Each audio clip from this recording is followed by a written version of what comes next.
Thank you. All right, good evening. I'll call to order the meeting of Beaumont City Council, regular council meeting for Tuesday, May 13th, 2025, 6 p.m. here in City Council chambers. Councilor Monkoff-Swain is with us remote. We have did a sound check. We can hear him okay. So with that, we'll begin our meeting with our land acknowledgement, which, as we always do. The City of Beaumont respects the histories, languages, and cultures of all First Peoples of this land, whether they be a First Nation, Métis, or Inuit descent, and appreciates that their presence continues to enrich vibrant communities across the land. As we gather here in Treaty 6 territory and homeland of the Métis Nation, we acknowledge that we are all treaty people and have ongoing responsibilities to protect, honor the treaty, the inherent rights of the people, and the land. With that, we have this evening 4 proclamations, and every one of them is a long one. None of them are short today, so bear with me, everybody. First one is Moose Hide Campaign Day, May 15th, 2025. Whereas the Moose Hide Campaign is an Indigenous-led grassroots movement of men, boys, and all Canadians standing up to end violence against women, children, and all those along the gender continuum. Whereas the Moose Hide Campaign was founded along the Highway of Tears of British Columbia in response to the injustices and violence faced by many women and children in Canada, particularly those who are Indigenous. And whereas in intimate partner violence, IPV, is an epidemic proportions across Canada, with more than 4 in 10 women having experienced it in their lifetime. This reality is worse for Indigenous women who are twice as likely to experience violence from their current or former partners. And whereas the Moose Hide Campaign has distributed over 6 million Moose Hide pins that each spark 5 conversations about issues against violence against women, children, and those along the gender continuum. And whereas wearing the Moose Hide pin demonstrates a commitment to honor, respect, and protect the women and children in your life, end gender-based violence, and take meaningful action towards reconciliation with Indigenous peoples. And whereas participation in the Moose Hide Campaign is a concrete action for all citizens to address the legacies of colonization, residential schools, and reality of more than 1,200 missing or murdered women in Canada. And whereas engagement with the Moose Hide Campaign aligns with the United Nations Declaration on the Right of Indigenous Peoples and the Truth Reconciliation Commission's call to action, and the calls for justice of the National Inquiry into Missing and Murdered Indigenous Women and Girls. Now, therefore, be it resolved that I, Mayor Bill Danlick, do hereby proclaim May 15, 2025 as Moose Hide Campaign Day in the City of Beaumont, dated May 13th, 2025. As you can see, we're all wearing our Moose Hide pins as part of that proclamation. Thank you very much. Community Disability Services Professional Appreciation Week, May 19th to 23, 2025. Whereas pursuant to Section 3(1)(b) of the Special Days Act, a minister may declare a week as a special week and name it accordingly if the week is not otherwise recognized, declared, or observed by any other enactment. And whereas over 15,000 people are employed in the Alberta Disability Services sector in the province of Alberta, and whereas having a disability is often isolating for individuals, it is crucial we support this sector and its employees to make sure every Albertan is given the opportunity to live rich, meaningful lives in their community through access to services. And whereas disability services professionals are valued for their positive impact their work has on the lives of people with disabilities and their families. And whereas the province of Alberta recognizes the important work of the Alberta Disability Professionals Association for its advocacy in raising awareness among Albertans of this essential workforce. Now, therefore, be it resolved that I, Mayor Bill Danlick, do hereby proclaim May 19th to 23rd to 23 of 2025 as Community Disability Services Professional Appreciation Week in the City of Beaumont, dated May 13th, 2025. Sorry.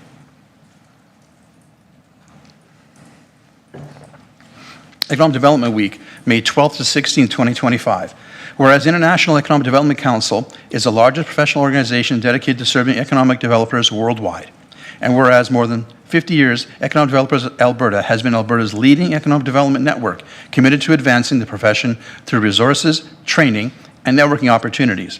And whereas economic developers promote economic well-being and the quality of life by creating, retaining, and expanding jobs that drive growth, build wealth, and strengthen the local tax base. And whereas economic developers support entrepreneurship and innovation, helping to launch the next generation of businesses that will shape Alberta's economy. And whereas economic developers work across diverse settings, including rural and urban areas, at all levels of government and through partnerships with chambers of commerce, post-secondary institutions, and other organizations. And whereas economic developers play a vital role in attracting and retaining quality jobs, developing vibrant communities, and enhancing the quality of life in their regions. And whereas economic developers work in the City of Beaumont Now therefore be it resolved that I, Mayor Bill Donnelly, do hereby proclaim May 12th to 16th, 2025 as Economic Development Week in the City of Beaumont, dated 13th of May, 2025. Family Doctor Day, May 19th, 2025. Whereas my fellow citizens trust and rely on their family doctors to provide health care that is both timely and of the highest quality. And whereas we recognize and appreciate that 80% of health care in Alberta is delivered in communities by family doctors and primary health care workers. And whereas the foundation of an effective health care system for Alberta starts with strong primary health care. And whereas Family Doctor Day provides an opportunity to celebrate and acknowledge the central role family doctors have in the delivery of personal, comprehensive, and continuing health care for people throughout their lives. And whereas Family Doctor Day also presents the opportunity for governments, healthcare organizations, other professionals, and patients to recognize the vital role family doctors have. Now therefore be it resolved that I, Mayor Bill Donnelly, do hereby proclaim May 19th, 2025 as Family Doctor Day in the City of Beaumont, dated May 13th, 2025. That concludes our proclamations. Next item agenda is adopting the agenda. Madam Clerk, I believe we have some changes to our agenda this evening. The microphone is on.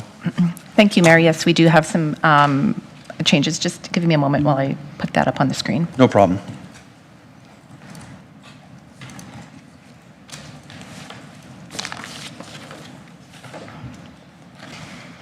We have a change to the agenda. We've just received the applicant's presentation. It was submitted due to some technical difficulties. We've also had a request to move item 7.3, Civic Center Concept Design, to item 7.1, and to move item 8, Bylaws, to be item 6. Thank you. Discussion on, sorry. Is there a member of council willing to move the agenda as adopted, or amended, pardon me? Councillor Van Newkirk. Thank you, Mayor. I'll move the adoption of the agenda as amended. Thank you. Thank you, Councillor. Discussion on the motion?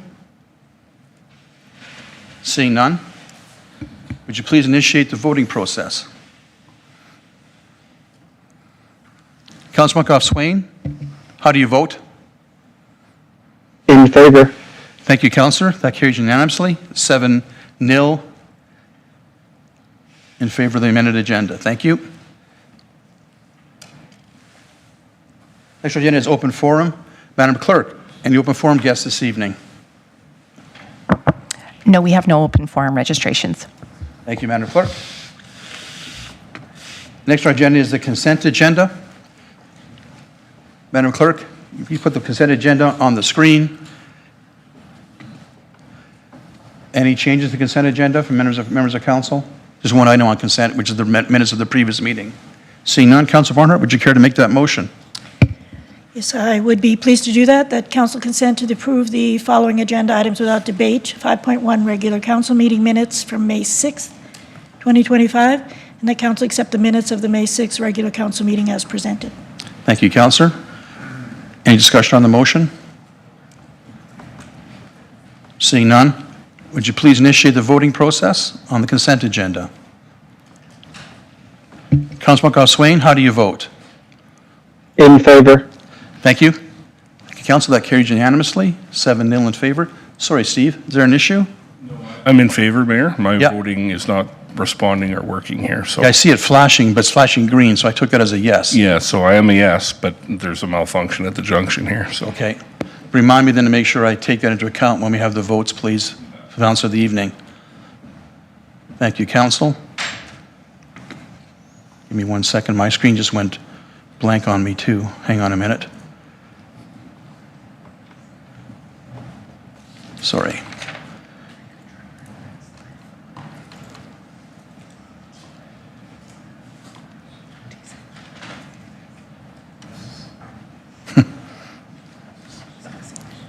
All right, here we go.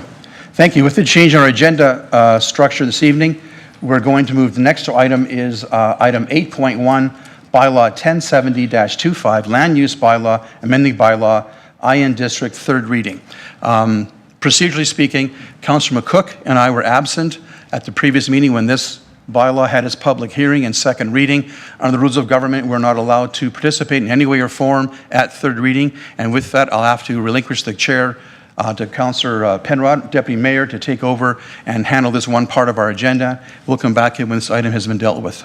Councillor Penrod, if you could, please.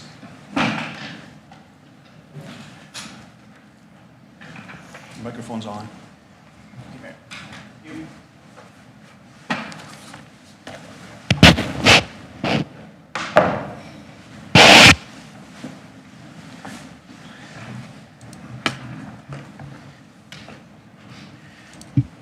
Thank you, everyone.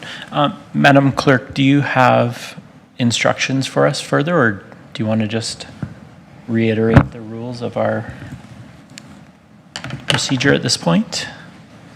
So procedurally, as the mayor indicated, the mayor and Councillor McCook are not permitted to participate in third reading as they weren't here for any part of the public hearing. Council should, it's recommended that council keep the debate to items that were discussed at the public hearing and refer to information presented at the public hearing. Thank you, Ms. Darches. So do I have a councillor willing or prepared to move the bylaw? Just suggesting, not that we're moving straight to a vote, just that we'll move third reading and then we'll have our discussion and then we'll vote. Councillor Barnhart. Yes, I'd be pleased to move that bylaw 107025, land use bylaw amending bylaw, be given third reading.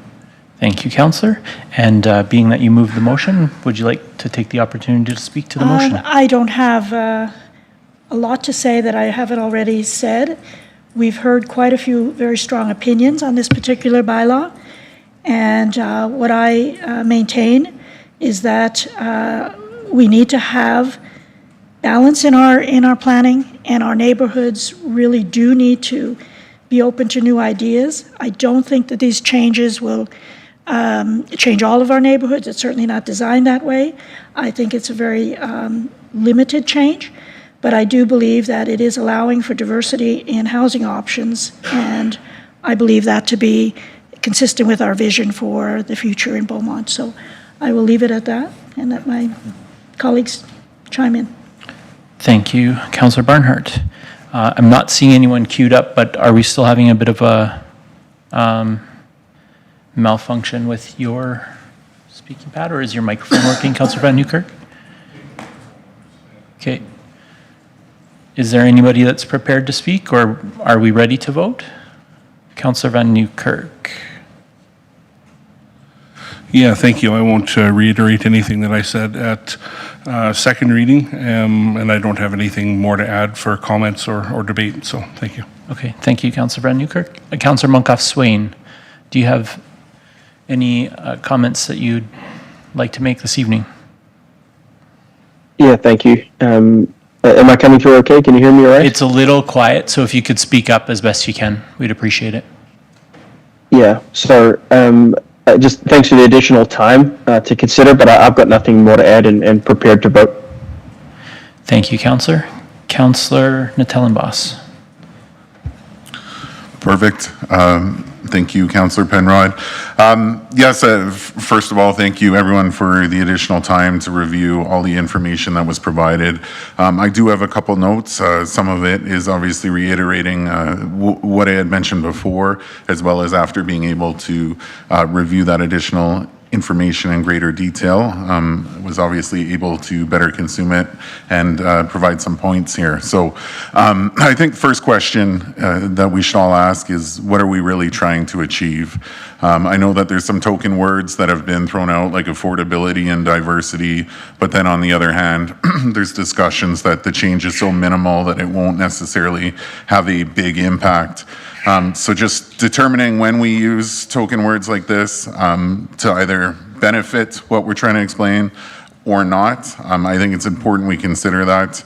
In terms of the affordability, it was very minimal in terms of financial change on these units. And when I did ask questions, I didn't get the reassurance that there was going to be a significant difference in price, or that price that was presented in the presentation would consistently remain at that number. And obviously we can't predict our real estate market, but I just didn't get the comfort that it's truly affordable or makes a significant change. The other thing I had brought forward is the increased traffic and reduced visibility that puts kids and pedestrians at risk. I know this potentially is a small change as it's referred to, but it's basically a segue into increased stress on infrastructure, parking services, and it creates issues, sometimes unknowingly. And that's why we need to get ahead of this and make sure we're not necessarily focusing on high density because of one or two benefits and looking at the whole of the picture. Yeah. And then I'm also not aware of a single resident who has provided a letter of support or spoke in favor of this change, but I am aware of several residents who are against this proposal and this change. There's a couple other things that upon review of existing documentation that wasn't necessarily considered, such as we increase density, we don't necessarily have the transit system to support the reduction in parking. So if you're not driving a vehicle, right now we don't have that infrastructure in place and that service in place to support that. So I think that's a good summary of where I'm at in terms of how I feel about this proposal. And the other thing that I will mention is it's definitely something that I would consider if it was more targeted to a given area as opposed to a carte blanche across all of Beaumont. It can obviously have potentially some adverse effects and potentially end up in your backyard even if you're in a partially developed area. So I think it needs to be more focused and targeted, and that's where I stand. Thank you. Thank you, Councillor Natellenbos. And I'll just add my voice to the list to say thank you for the motion that gave us some more time to sleep on this, so to speak, and to consider. I did take the opportunity to review the written documentation and even review some of the video from the public hearing. One additional piece that struck out to me that I just flagged for comment tonight is there's a little almost throwaway line that part of this proposed amendment is in lieu of ADUs, which I think is a reference to some of the work we've done as council to amend our land use bylaw in a way that reduces the amount of additional dwelling units that are available. And so I take that to be just indicative of where we're at as a community, that we have a back and forth conversation. I think everyone is aware that we need more housing federally, nationally, provincially, and in Beaumont. I don't talk to anyone in Beaumont. I haven't heard from anyone in the public hearing that says they don't want to welcome new people here or have good affordable housing. On the other hand, you've already, Councillor Natellenbos, kind of listed well some of the pinch points that are happening in our community. So I just wanted to flag that one. It's a piece that I spent some additional time reflecting on. I think on balance, we're having healthy and important conversations as a community about some of the growing pains that we're experiencing. I think ultimately, in my view, the best way to address those is a more global review of the land use bylaw, and that's not what's in front of us today. So on the balance of things, I don't see a reason to vote against this amendment, so I'll be voting for it. Again, I think in review of our planning documents and the reports made at public hearing, I remain convinced that density drives diversity in housing stock and in the types of residents that can live in a given neighborhood. I think, well, I'll just leave it at that for that piece. And I also believe and remain convinced that diverse neighborhoods are the most affordable type of neighborhoods, and that diverse neighborhoods are resilient. And we're living in a time of unprecedented and rapid change, and we need that resiliency as a community. So for all these reasons, I will be voting in favor of the amendment at third reading. Are there any further or final comments, or are you ready to vote? Sam, are you ready to vote? Councillor Monkhoff-Swain? All right. Please activate the voting And Councillor Monkhoff-Swain, how do you vote? In favor? Councillor Van Newkirk, how do you vote? Thank you. And we have, by digital voting, 2 yes and 1 no. So the vote carries 3-2 with Councillors Natellenbos and Councillor Van Newkirk, Councillors Natellenbos and Van Newkirk voting against. Thank you. That brings item 6 on our agenda to a close, and I'll ask that we invite Mayor Daniluk and Councillor McCook back in to proceed with our next point.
Thank you.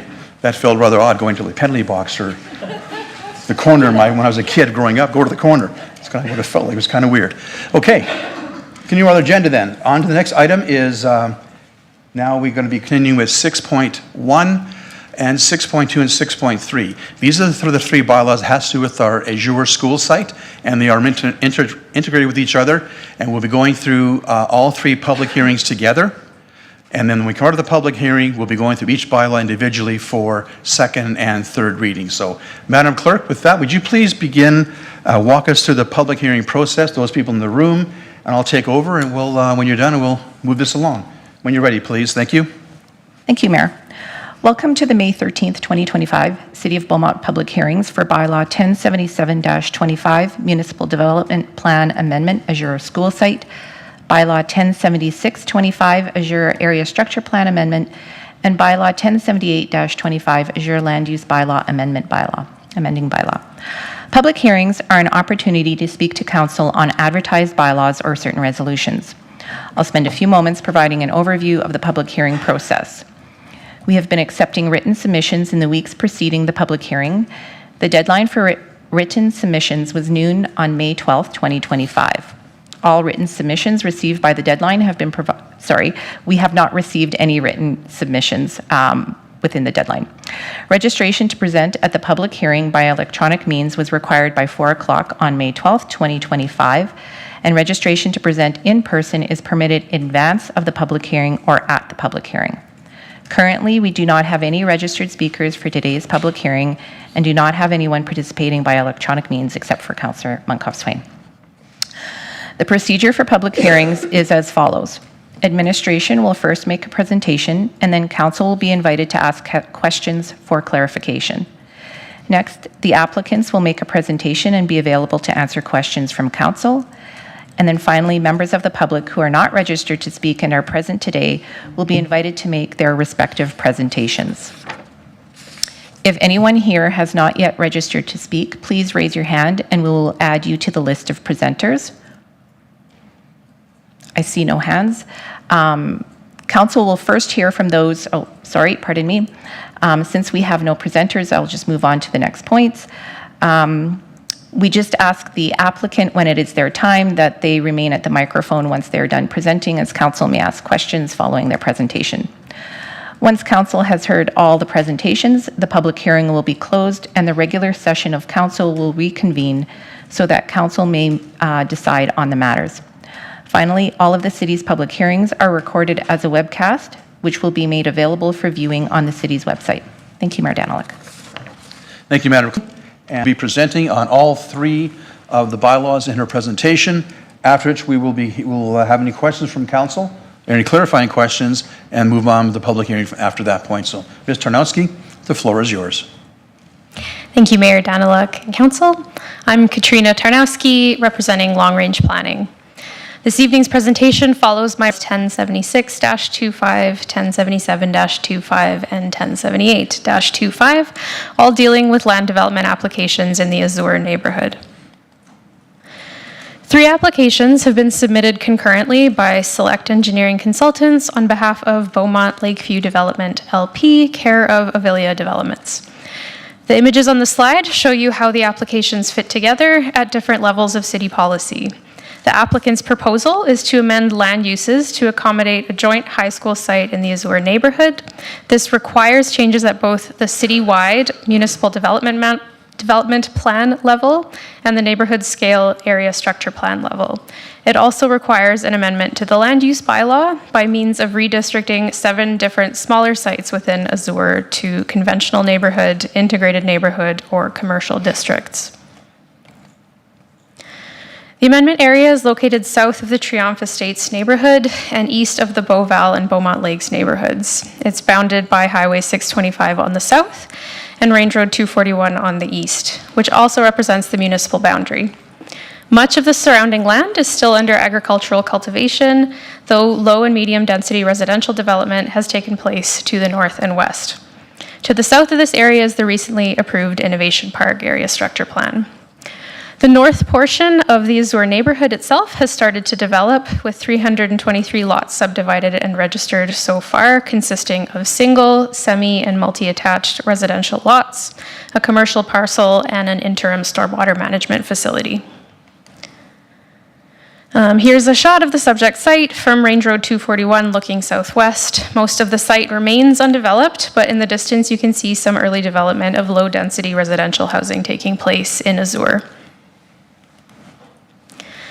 Bylaw 1076-25 proposes to amend the Azure/Lakeview Area Structure Plan, or ASP, in a way that allows the delivery of a new joint high school site for Beaumont.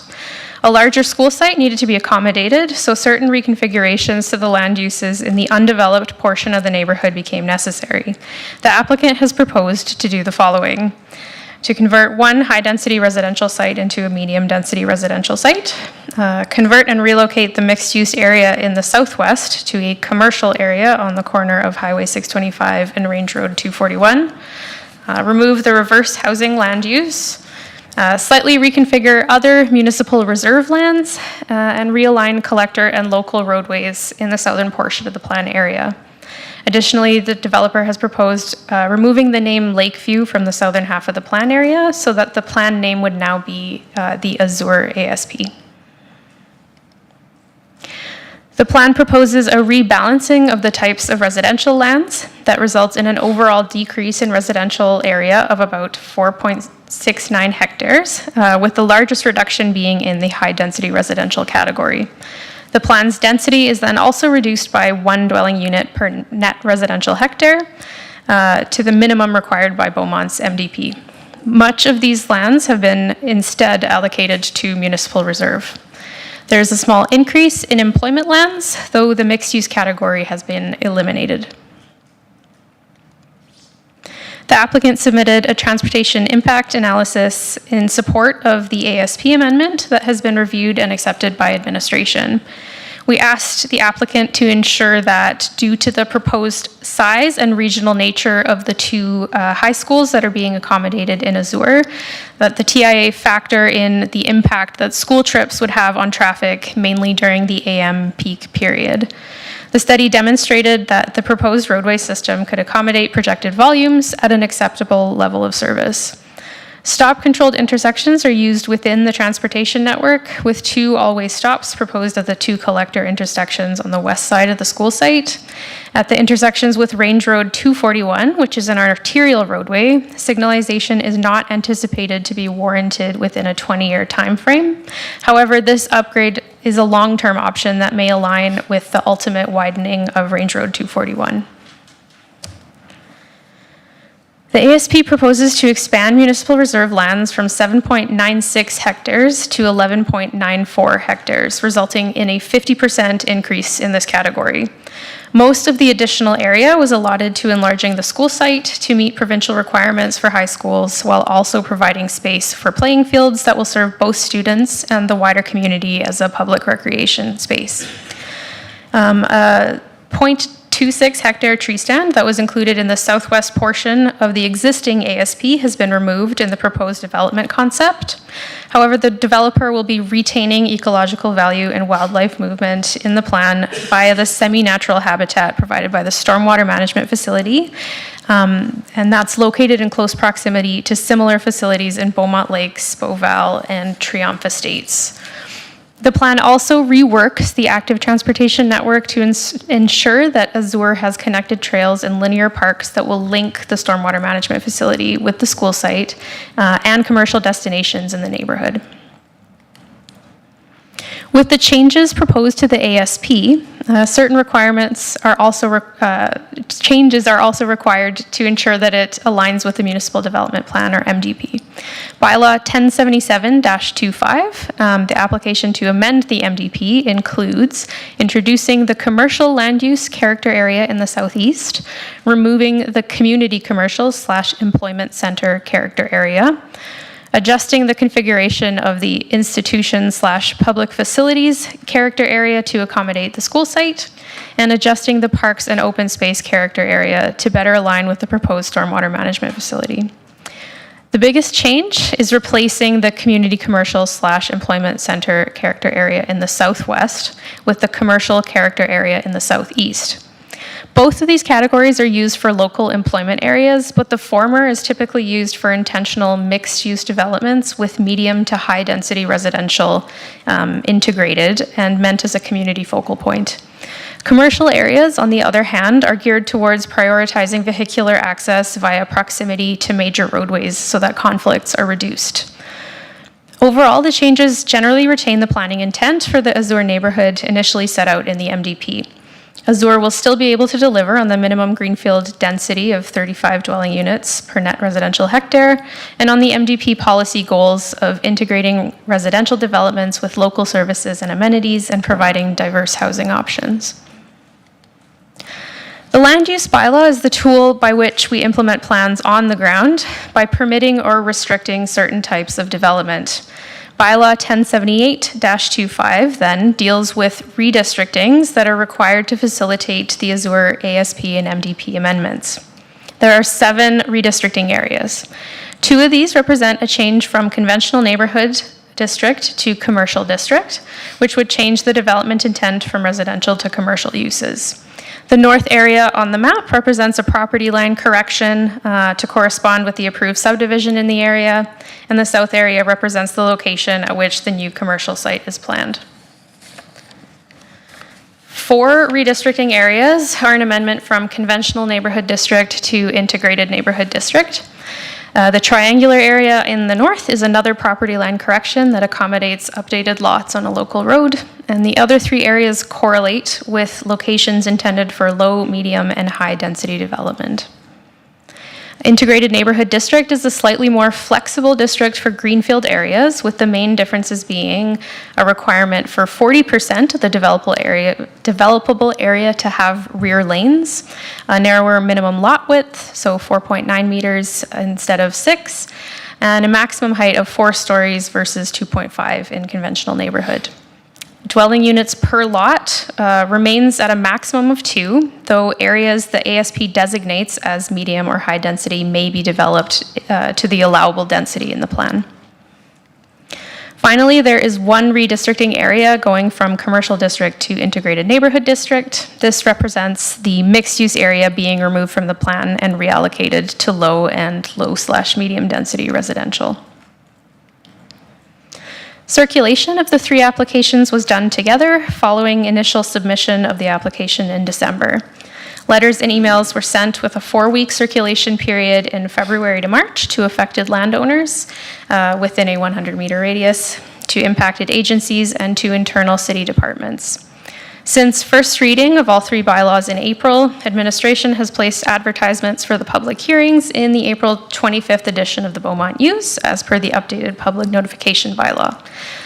Additionally, we posted notice on the city's website, emailed external agencies, and mailed adjacent landowners. The public hearings for all 3 bylaws will take place following this presentation. 2 responses from landowners were received, one in support of the development and one with questions for administration. Comments included support for the expanded school site and increased commercial opportunities. The respondent also appreciated that higher density uses were relocated further south in the plan. Some concern was expressed over the potential traffic impacts around the school and how this might be mitigated. Administration supports the 3 related applications because they support the efficient delivery of 2 schools with shared amenity spaces to meet the needs of Beaumont's growing population. They will allow for the continued development of the Azure neighborhood, including the school site, a variety of housing options, and supportive retail services and amenities for the community. They align with the city's overall policy framework and the land use concepts set out in the municipal development plan. And the proposed land uses are compatible with the surrounding existing and future development with the highest density and intensity uses located along major roadways. Administration, based on our land use servicing and policy review, recommends that following the public hearings, council give bylaw 1077-25 second and third reading, then give bylaw 1076-25 second and third reading, and finally give bylaw 1078-25 second and third reading. This concludes my presentation. Administration welcomes any questions from council. Thank you, Mr. Notsky. Appreciate the presentation. At this time, any clarifying questions, members of council, on the presentation from administration? Councilor Natelebas, Nathan, you have the floor. Perfect. Thank you, Mayor. Just 2 questions. I guess one relating to the traffic impact assessment. Just curious if there were any other, I guess, intersection controls or things such as even maybe a roundabout that were considered. Thanks for the question. Through the mayor to Councillor Natelebas. There were different intersection treatments that were considered during the TIA study that was completed. However, because the land had been purchased and subdivided for the school site in advance in order to secure provincial funding, the roundabout would have required a significant increase in land devoted to it for the right-of-way required, which would have meant we would have to reconfigure the southern portion of the neighborhood and potentially cut into what had been allocated for the school site. So given the amount of time and potential challenges this may have presented, it was ultimately decided that since the always stop controlled intersection was deemed acceptable, that would be the preferable route to go, just so that we didn't jeopardize our ability to secure funding for that school. Perfect. Thank you. I appreciate that answer. And the next question just relates to, obviously, this presentation was done prior to the approval of the last bylaw. It was noted that the smallest lot size would be 4.9 meters as opposed to the 6, converting from conventional to integrated. Are you able to confirm that we would continue with 4.9 lot size and not proceed with 4.2 for this development? Or is 4.2 in play now? Thanks for the question. Through the mayor to Councillor Natelebas. At the time of the development permits, we would be using the current form of the land use bylaw. So whatever was approved this evening would be part of that. So yes, my presentation reflected the previous version of the land use bylaw, which has now been changed this evening. Perfect. So just to confirm, 4.2 would be the smallest lot size? Yeah, for interior lots of townhouse developments. Thank you. Thank you, Councillor. Thank you, Councillor. Any further questions of clarification for administration before we go on to the next presenter? Seeing none, at this time, I'll welcome the applicant to join us at the desk here, if you could, and I'll get your microphone turned on for you. Welcome. Please state your name and your development company for the record, and begin when you're ready. You have 5 minutes, please. Sure. Do you want to go? Chris. Okay, I got it there. You're good. Good Pull a afternoon, little closer to you, if you Council. don't mind. Pull the microphone closer. Thank you. Great. My name is Coralie Volker. I am a planner with Select Engineering, and I am here with... Thank you, Coralie. My name is Patrick Shaver. I am the president of Avilia Developments. We are the ones that are bringing forth the application here today. Thank you. Welcome. Thank you. So we have a very short presentation, and then happy to address any questions that council may have. So Your Worship and Council, again, thank you for the opportunity here to present on behalf of the Azure neighborhood, the amendments to the Municipal Development Plan, Area Structure Plan, and zoning. I've got a couple slides. Just want to show a couple things about what we've done here in terms in Beaumont. Avilia has been developing for the last 11 years in now the city of Beaumont. When we started, it was the town of Beaumont.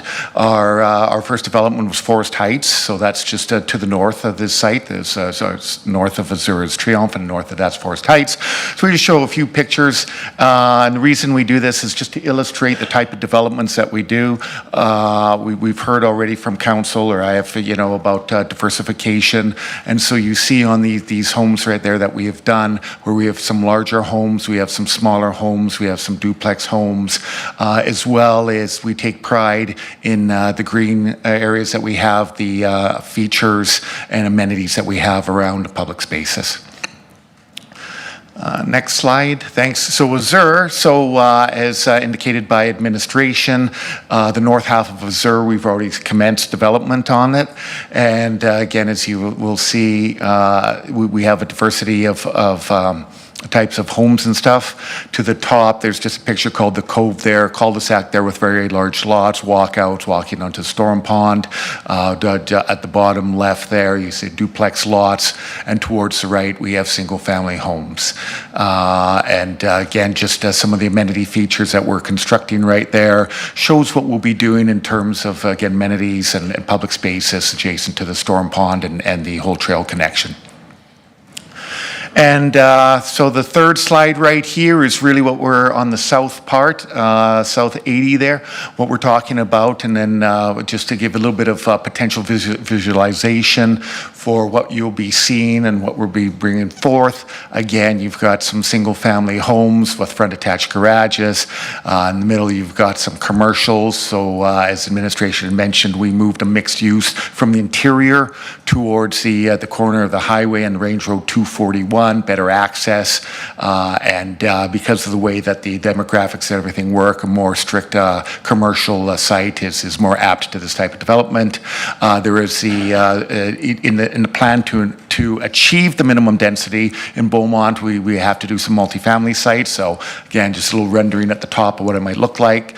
There are some townhomes on the bottom left, as well as, again, just a picture of a school, and again, a little picture with the soccer ball there, as you're aware, with the close to 30 acres of the site now going to be for park and for school. So anyways, that concludes my presentation, just visualization, and happy, Coralie and I, to answer any questions council may have. Thanks, Representative. Appreciate that. Any questions from members of council for our presenter from Avilia Developments? Councilman Newkirk, Stephen, you have the floor. Yeah, thank you. Just wondering if you could speak to the gathering of all the MR into that 30 acres and what it takes and means to the rest of the neighborhood. We maintain trail connections, but when you gather everything into one area, that really becomes the MR focus of the development. Can you speak to that a little bit and how that might feel for residents? Sure. Thank you, Councillor, through your worship there. You're absolutely right. See, with typically in the neighborhood there, through the Municipal Development or Municipal Government Act, 10% of land is provided for municipal reserve. Coralie, in our neighborhood, we're going to be close to 19. Yeah, so 19%, almost 20, so a significant amount.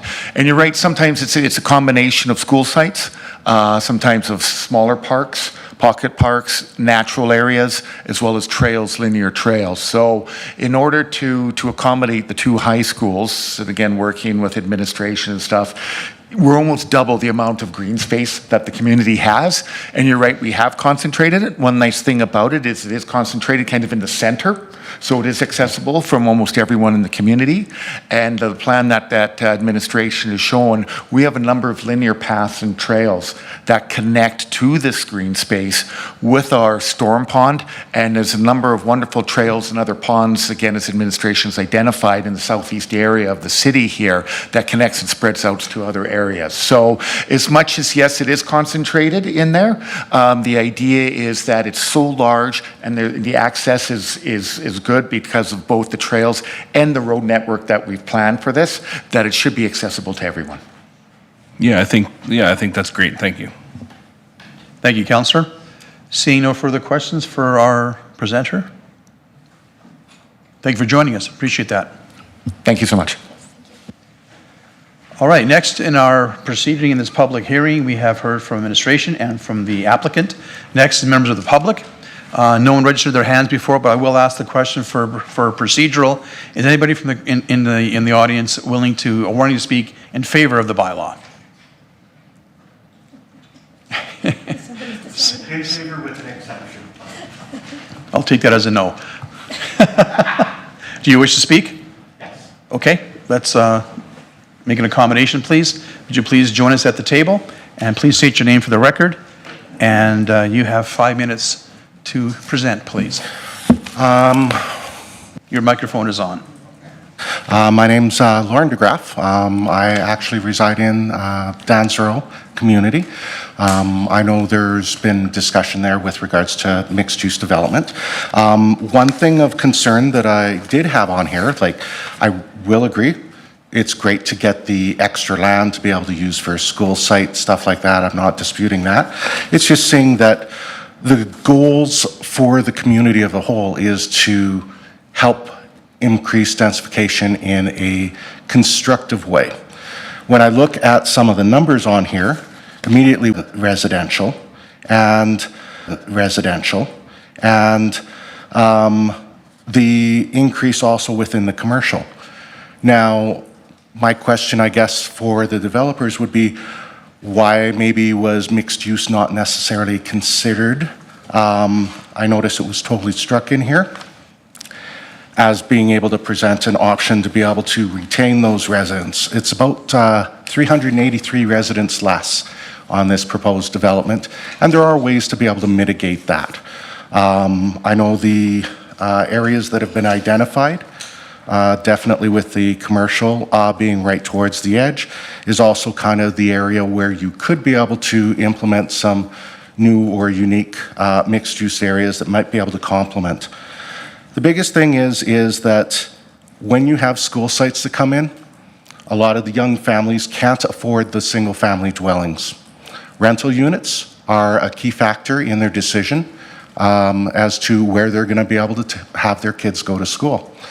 So if we want to be able to attract those families to be able to start off here and then continue buying in future neighborhoods when they do have the means, you need to have them have an opportunity to grow and attach ties with the community early on.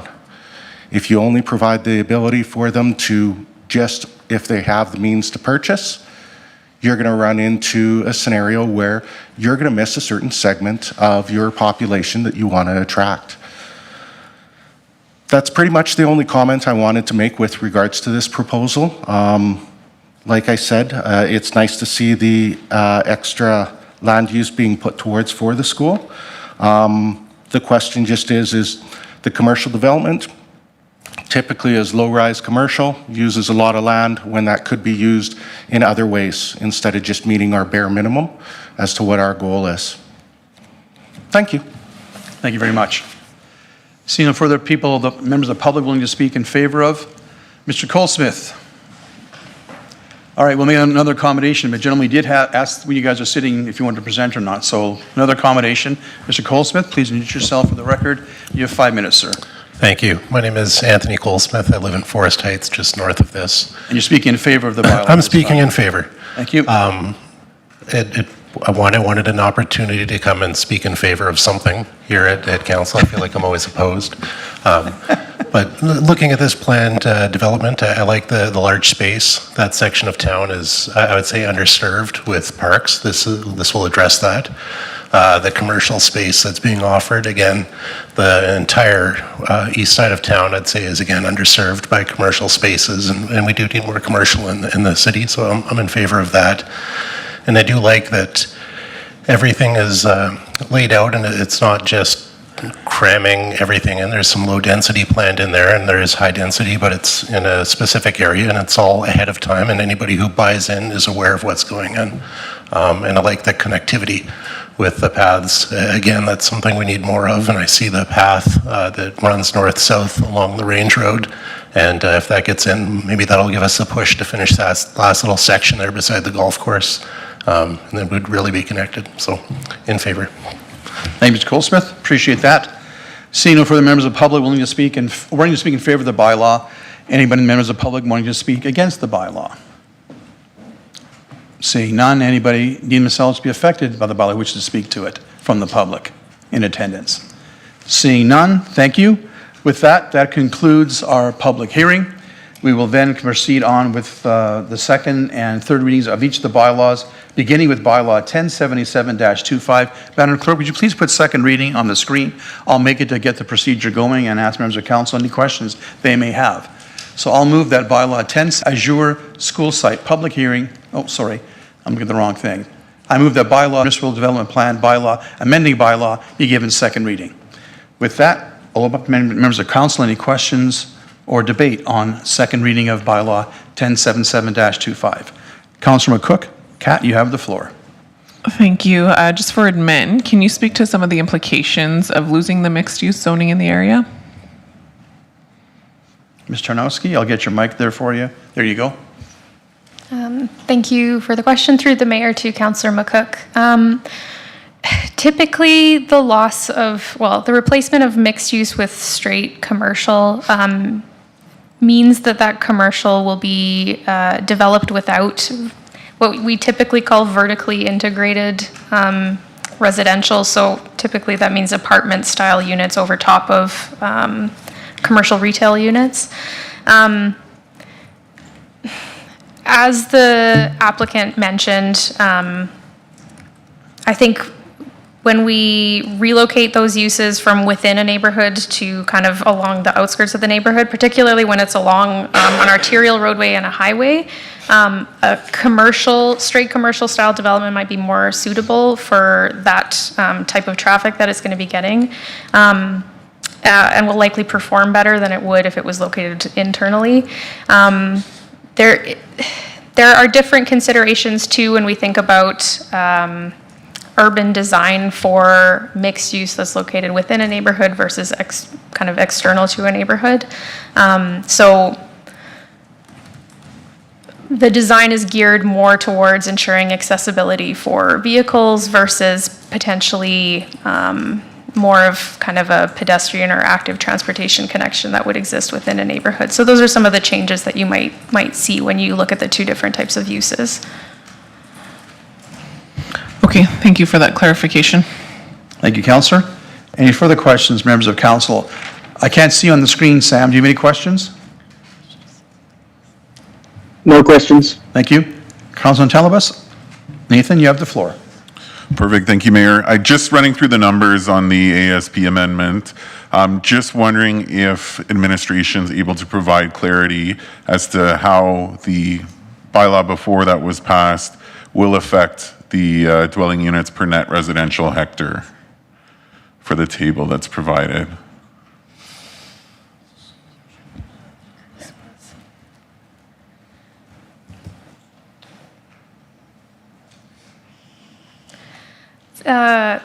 Through the mayor to Councillor Natellenbos, I believe from the presentation that my colleague gave last week, the anticipated result along a single block that would be totally developed as townhomes or row housing, there would be 1 to 2 additional units along a block face. Is that correct?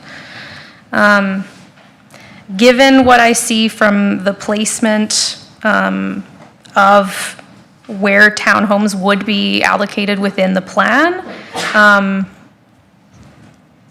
12-unit increase is an estimate across the southern portion of the plan.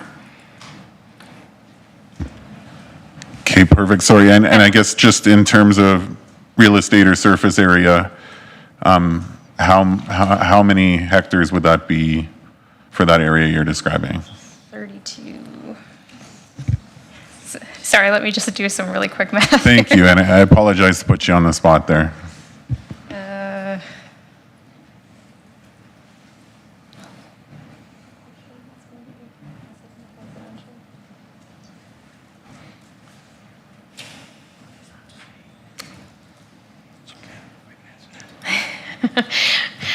With apologies, it's a little difficult to answer because when we calculate density, we look at the net residential hectares.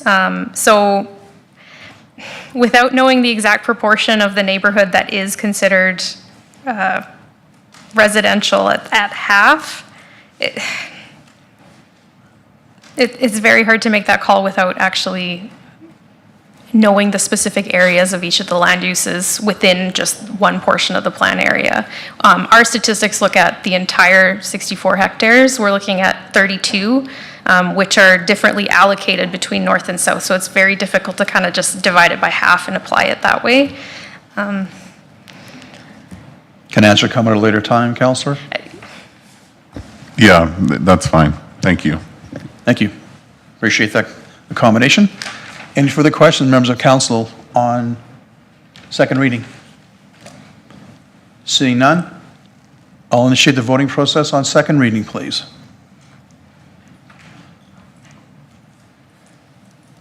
Councillor McGough-Swain, how do you vote? In favor? Thank you. Councilman Newkirk, you're so flashing, but I'm assuming you're a yes with green. Thank you very much. Council, that passed unanimously, 7-0 in favor of second reading. Thank you very much. Is member council willing to move third reading of bylaw 1077-25? Madam Clerk, you put third reading on the screen, please. Councillor Penrod, you have the floor. Thank you, Mayor Daniluk. I move that bylaw 1077-25, Azure Municipal Development Plan bylaw amending bylaw, be given third reading. Thank you, Councillor. Discussion on the motion? Seeing none, would you please initiate the voting process for third reading? Oh, sorry. I apologize. I didn't see it quick enough. My mistake. Councilman Talabas, you have the floor. Perfect. Thank you, Mayor. Yeah, I just want to speak to this really quick in support for, in my opinion, obvious reasons. Obviously, the biggest benefit here is, hey, we're getting a school that is desperately needed, and we needed to accommodate it by adjusting a few of the plans that we had in place. On a positive note, I mean, we're seeing that additional, if we look at the differences on that area structure plan amendment, we're seeing an increase in parks and open space. We're seeing an increase in commercial, which is, as we know, desperately needed as well. So a lot of benefits, and the biggest thing I would like to do is, thank the developer for putting this together and working closely with administration, and of course administration for putting this all together so that we can make it happen, and obviously work with the provincial government to make sure that a school comes to Beaumont. So thanks. Thank you, Councillor. Appreciate that. Oh, hang on a second. Just got a message here from our Madam Clerk. Give me a second. Sorry. Before I go to third reading vote. Okay. I'm going to take the third reading vote, take a moment to reset our system and try and make sure Steve's system is voting properly. So I will go to third reading vote at this time, and we'll come back after the glitch is fixed and continue on with the next bylaw. Please initiate the voting process for third reading. Councillor McGough-Swain, how do you vote? In favor. Thank you. Councillor Talabas, I'm showing you as being a no vote. No. Wait, you said positive, right? Oh, hang on. Now I'm seeing why the microphone's on. Thank you, Council. That passed unanimously, 7-0 in favor of third reading. With that, we'll take a 5-minute recess, and we're going to reset our system to get the voting done properly. Sorry, Nathan, your mic was on and it showed red. I didn't think you were voting no, so I wanted to clarify that. We can do the math, it's just not, it's not something. Yeah, it's being weird. I think I lost Nathan. Nathan's just coming. Okay. Yeah. Yeah.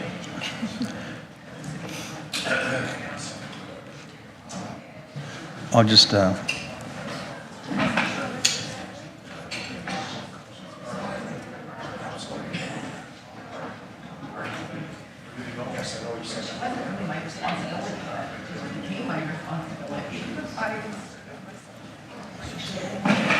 thanks. Okay, before we begin, we're going to do a test vote to make sure this reset is actually going to work. So would you please initiate the voting process? Don't worry about it, Sam. I know you're just remote there. So, Council, would you please all vote yes? Just test the vote. No numbers. Can you see the results? No, just I'm seeing nothing on my screen.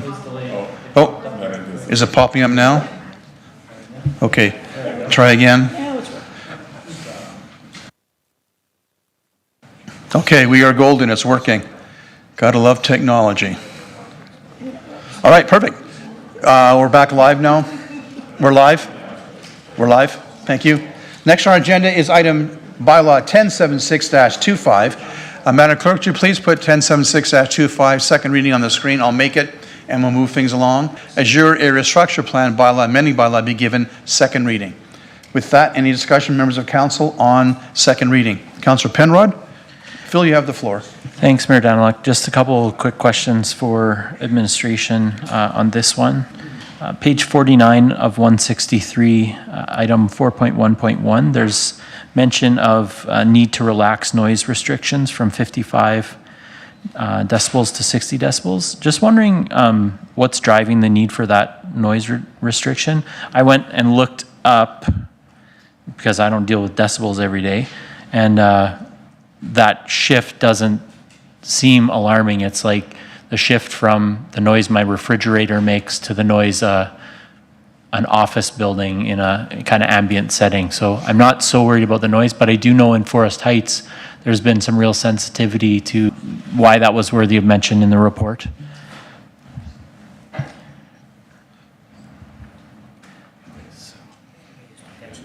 Your mic is on. Thank you. Thank you. So the standard in our general design standards is 55. It can be relaxed up to 60. The applicant is providing sound attenuation fencing for all of the residential portion along the highway. They are excluding commercial, as it's not required, though. Okay, so the reason for the relaxing to the 60 is just, I don't want to assume, but I'm guessing because of the proximity to Highway 625. Is that correct, or is there another factor that? That was a request that was made. Administration reviewed it and found that that the mitigation methods they were providing would be adequate for that. All right, thank you. Other similar question on page 51 of 163, item 4.3.2. It's mentioned that the stormwater pond location will require a variance because it doesn't have the 30% street frontage prescribed in the general design standards. Can you just speak to the purpose of that 30% standard, and what factors does planning consider when considering a variance like this? And what would be the expected effects of granting such a variance in that case?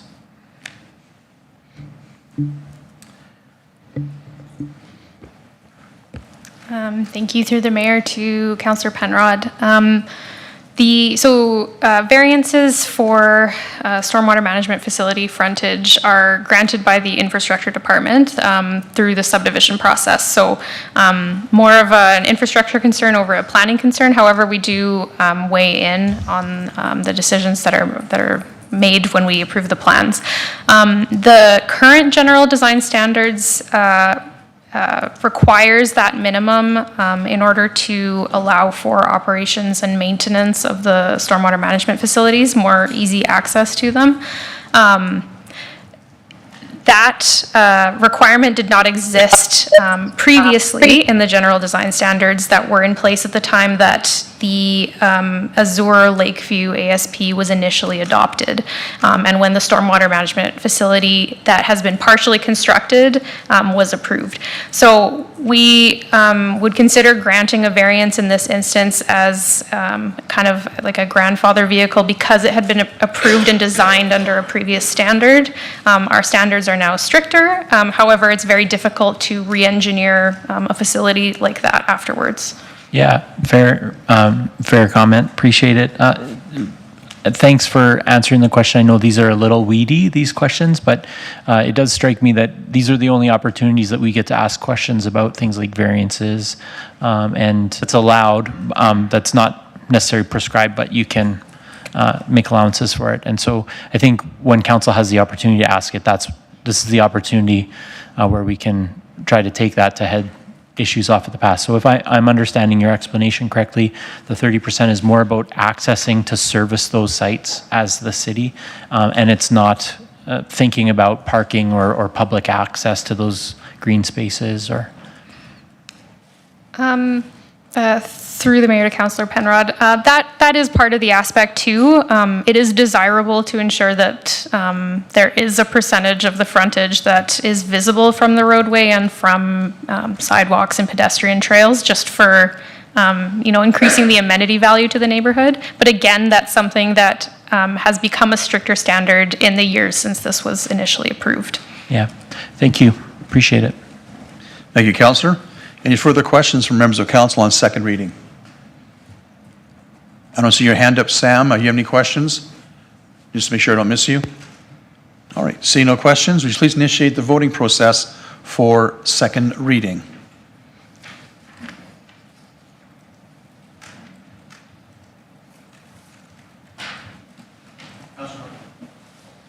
Councilor Swaim, how do you vote? In favor. Thank you. Council, that passes unanimously, 7-0 in favor of second reading. Is a member of council willing to move third reading of bylaw 1076-25? Councillor Penrod, you have the floor. Thanks, Mayor Daniluk. I move that bylaw 1076-25, Azure Area Structure Plan bylaw amending bylaw, be given third reading. Thank you, Councillor. Any discussion on the motion? Seeing none, would you please initiate the voting process for third reading? Councilor Swain, how do you vote? In favor. Thank you, Council. That carries also unanimously, 7-0 in favor of third reading. Pardon me. Would you please we'll now move on to. That was third reading, wasn't it? Yeah. Okay. It's one of those days. Don't need a fourth reading. All right. Would you please put on second reading for bylaw? I'll move it that bylaw 1078-25, a bylaw to amend bylaw 944-19, our zoning blueprint land use bylaw, be given second reading. And members of council have any discussion or questions on second reading of bylaw 1078-25? Seeing none, please initiate the voting process for second reading, please.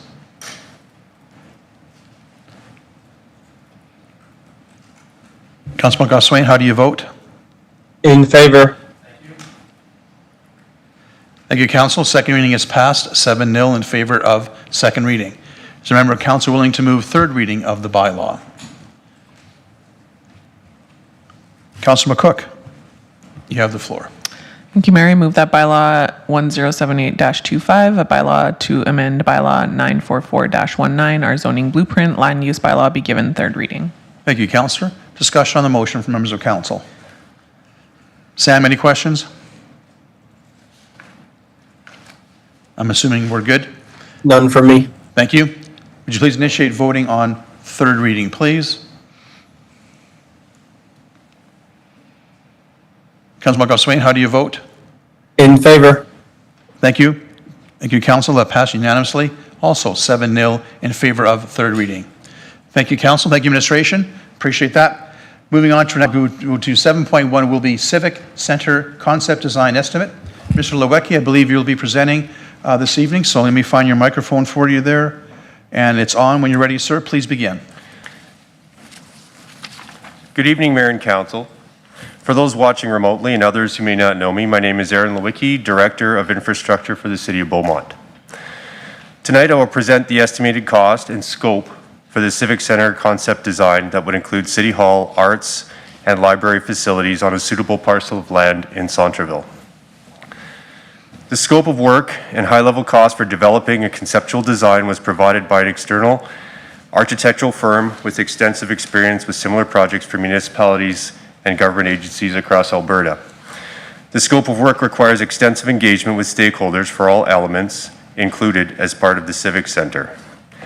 Engagement will aid in development of the scope of the design to determine the orientation, layout, size, amenities, parking requirements, and other accommodations for all users of the Civic Center.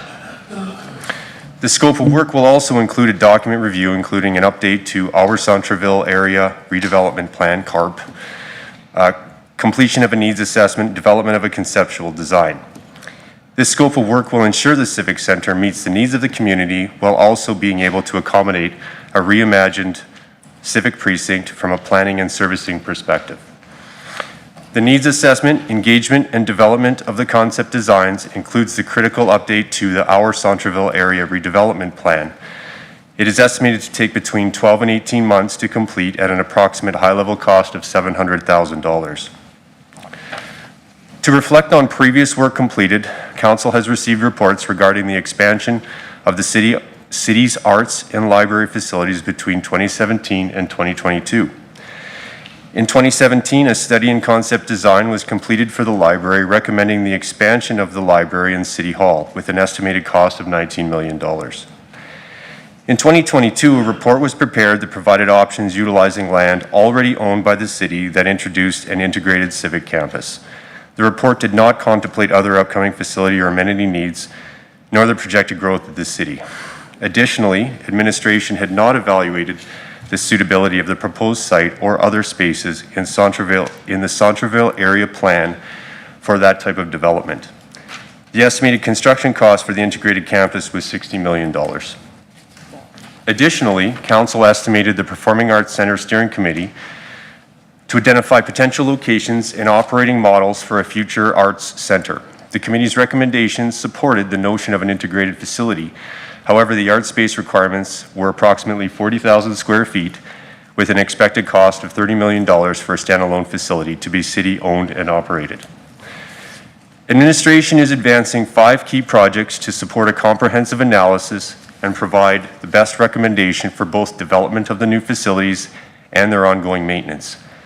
These include a place to grow, the comprehensive growth plan, the off-site levy model update, development of an asset management framework, and a comprehensive review of all service levels.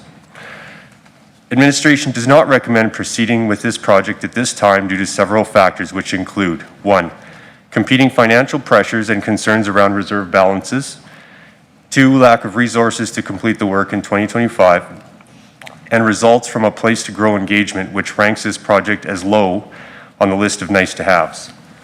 If Council wishes to proceed with this work, administration recommends evaluating this project alongside the broader 10-year capital plan during the 2026 budget deliberations, considering funding availability and project prioritization.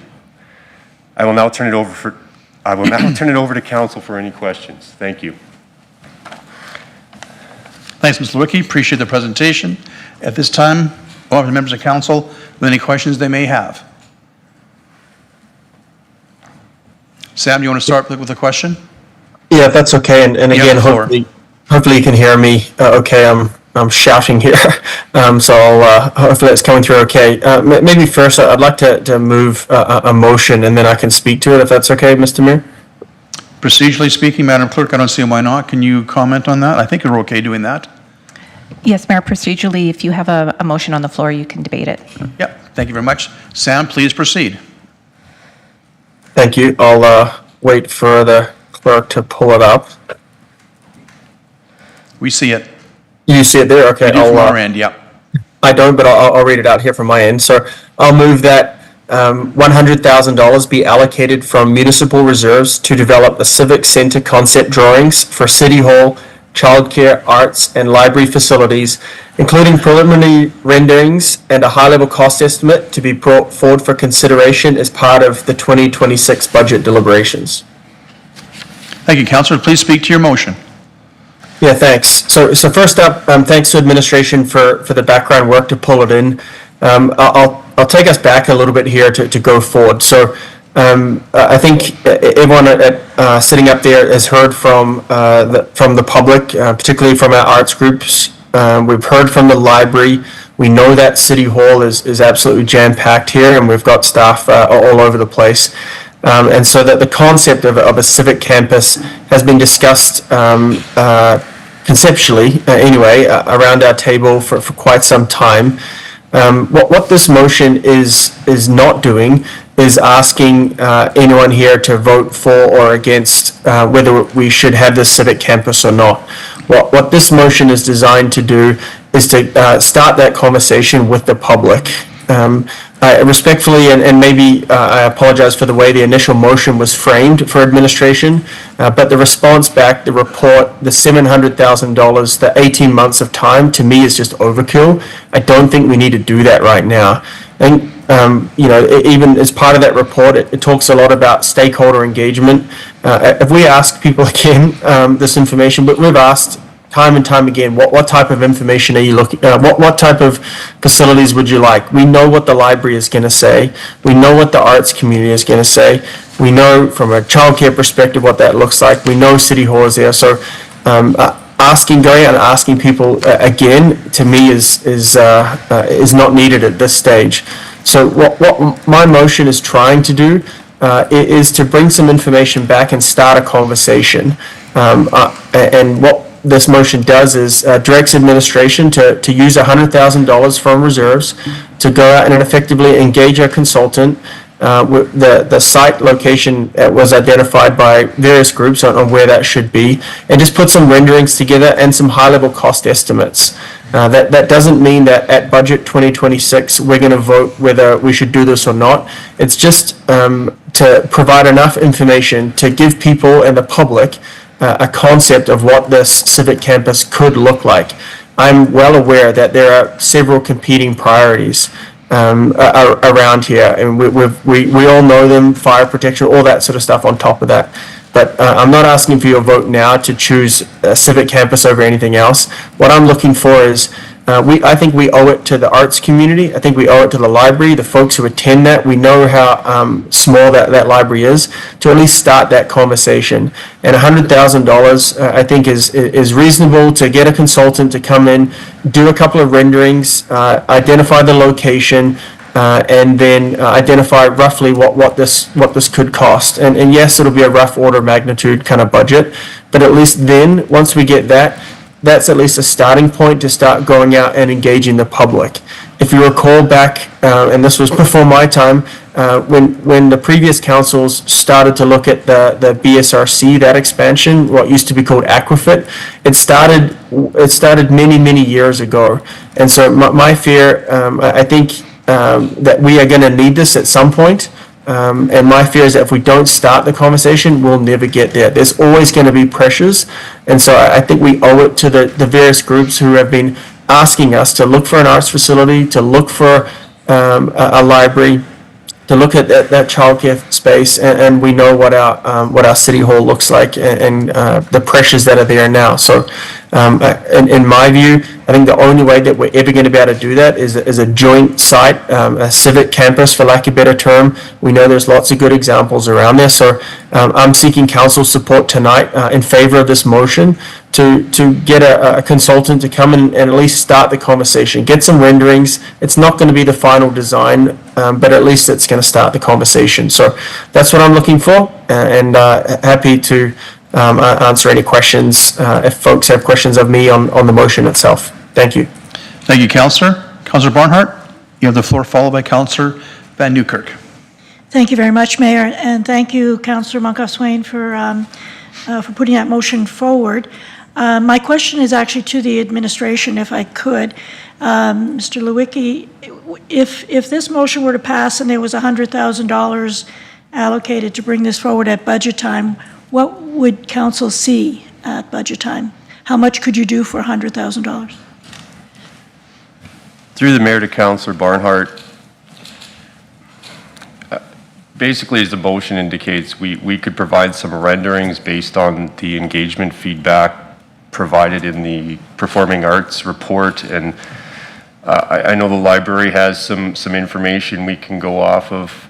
I think there's limited information for the City Hall piece and maybe the childcare portion. So, I mean, we're not going to get a design for $100,000. No. There would be some concept renderings or drawings of what it may look like, but if we did further engagement, that could change. It's tricky to say. I don't know if that answers your question, but. It does to a point, but I'm not sure that it, I guess I'm a little concerned that the amount of money that was put in the report, this is half of that, or less than half, where from 250,000, I think was the number I'm thinking about. And as Councillor Monkoff-Swain has said, there's going to continue to be pressures and there's going to continue to be costs going up. And this has been an ongoing concern of our residents and of councils for many years. So I'm just wondering whether the $100,000 is sufficient and whether or not that's going to give council what it needs at budget time. I do agree that budget time is when the discussion needs to happen, and I don't think council can make a decision without a picture, an idea of the cost of what it's going to cost. So again, I think what you're saying is you could do something stakeholder-wise, but not really everything. But it would keep it moving, which is one good thing about that. But if there's anything, do you need to add, or am I hearing you correctly? Actually, Mr. Lucky, CEO Schwartz wants to weigh in on this answer before you proceed. Yeah, CEO and thank you Schwartz. very much. And Councillor Barnhart, I'm on the exact same road as you're on, is a concern is around expectations. But I know we've had some conversations with Councillor Monkoff-Swain, and as Aaron indicated, $100,000 is not going to get us a whole lot of anything. But from what I understand, what Councillor Monkoff-Swain wants to do is he believes it will get enough to start that conversation in the community. So we'll deliver what we can for $100,000 if that's council's direction, and knowing full well that this is the start of a process that will take, as Councillor Monkoff-Swain said, many, many years, I suspect, specifically around the priorities that the community gave us on the must-have and nice-to-haves. Thank you, Mr. Schwartz, for chiming in there. Thank you very much. Councillor Van Newkirk, followed by Councillor McCook, followed by Councillor Penrod. Stephen, you have the floor. Yeah, thank you. I'll kind of modify my notes based upon what CEO Schwartz just said and Councillor Barnhart just said. But for me, the conversation has to start somewhere, and it's been kind of a struggle to figure out where to start this conversation. And I think we could talk about 100 versus 200 versus 400 versus 700. But for me, seeing the conversation start and starting to talk to the community about a center that could bring together a bunch of needs and priorities that have been identified through other work that we just did, which is a synergistic use of our efforts, is important right now. Councillor Monkoff-Swain listed off the numerous community needs that could be wrapped up into this, and those included the arts library and overall increased civic space. So, but the caution I have, and I would say with my support for this, is similar to what CEO Schwartz just said, is that we're going to get what we get for that 100K and that starting of a conversation, and we're not going to get the Mona Lisa right away here, right?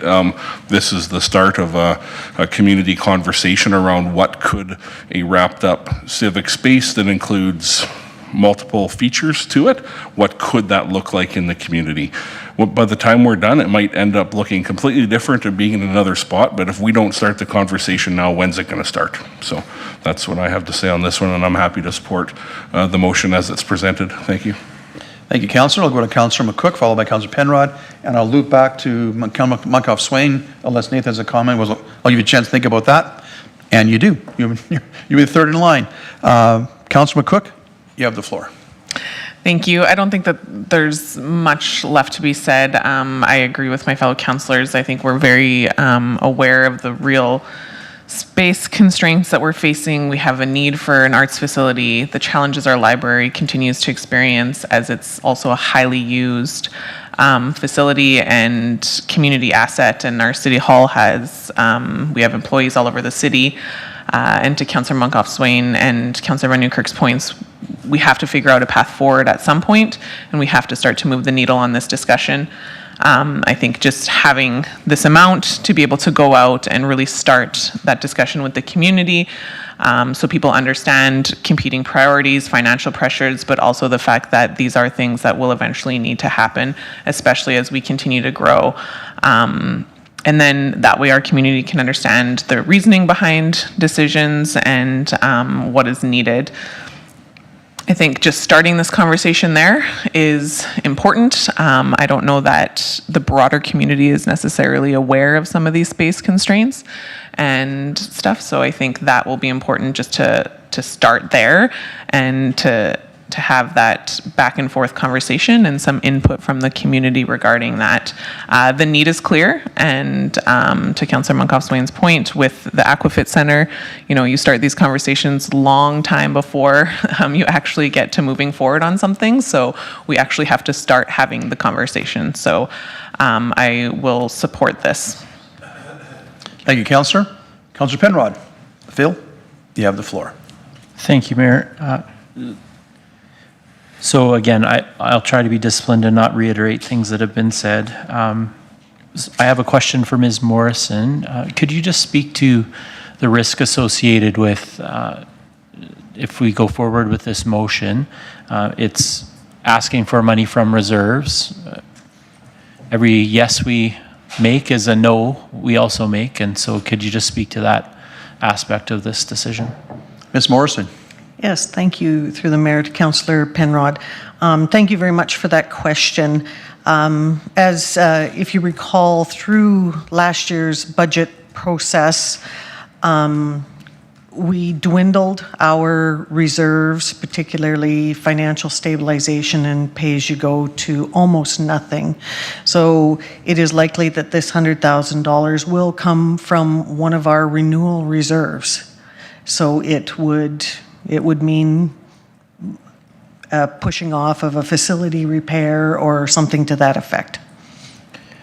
Thank you for that answer. So just to put some color to that, it might mean monitors in the BSRC that aren't working, aren't replaced. It might mean that leg press machine gets pushed out a little bit further. Some of those are current examples and maybe not the best because they're already kind of underway, but more rusty City of Beaumont trucks and equipment around it. The point is really, I don't need to hit it too hard, is I don't disagree. I think this is important. I think we've studied this concept to death. The missing piece is getting it out and getting some legs in the wider community. Too many of the reports that we have currently are of a confidential nature and haven't had the kind of light of day to really get the full public feedback that we need on it. So I'm in general in favor of the motion. And I should have started by saying thanks to Councillor Monkoff Swain, and obviously you've done some work in the background with administration to put some numbers to your thought process here. So thank you for doing that. Yeah, I'll leave it there, Mayor. Thanks. Thank you, Councillor. Councillor Talabas. Nathan, you have the floor. Thank you, Mayor. I guess I'm just looking for a little more clarity on where this 100,000 number came from. It's my understanding that administration is stating that we're nowhere near where we need to be. And I guess just a bit of an analogy, like I want to stay at the Fairmont, but I only have enough to stay at a motel. How come invest in half of the project, and we know what'll happen down the road is we'll be asking for more money. So I understand we want to give this legs, and I appreciate where it needs to be, but I feel like this potentially could be an ask for additional funds that we were well aware we needed prior to having this conversation. So I guess administration, in terms of 100,000, I think I heard correctly in saying it won't get us much. So what do we do at that point? Once we've spent that 100,000, we've invested that much money, do we just stop with the drawings? Or do we invest that another 150, 200,000 that we've already talked about and we knew we would have had to spend? off the get-go. So I just want to clarify, is the ask for 250 or 100, and what does 100 actually get us? Mr. Lewicki, I think Shields first wants to jump in on that. Yeah, reply. and then Aaron can subsequently, add to it if you like. As the report outlined, to get the more detailed information, it was up around $700,000. The conversations we've had and what we will deliver is $100,000 worth of high-level renderings. It won't be a detailed design, it won't be a budget or a very close budget. As far as where the 100,000 came, it came from discussions between Aaron and Councillor Munkoff Swain. What I want to caution here is we've written a report, we've presented some facts, we've made a recommendation. I believe we've also had conversations that allows us to do something different than the report was suggesting, and that's where council's privy is. What I don't want to do now is get back and forth between admin and council debating the merits of this. If you want to fire your questions at each other, I think there's more value in doing that. I think we need to step out. Yeah. There's questions for clarifications, absolutely. I think it's exactly that, though. I don't know what we're getting for 100,000. If it's just drawings, I'm not inclined to support this. If it's much more and there's more substance to it, then I am, because I feel it's very wasteful if we're going to invest in just some drawings and there's really no meaning and nothing will come to fruition based on that. It'll just be another ask for additional funding. So it really is a clarification. So at this point, A Sam suggestion wants I to would jump make is in. let's go to Yeah. Councillor Munkoff Swain. I'm doing that. Okay. Sam, you have the floor. Yeah, thank you. Yeah, I agree. There's a conversation amongst council. So thanks for the question. First off, why 100,000?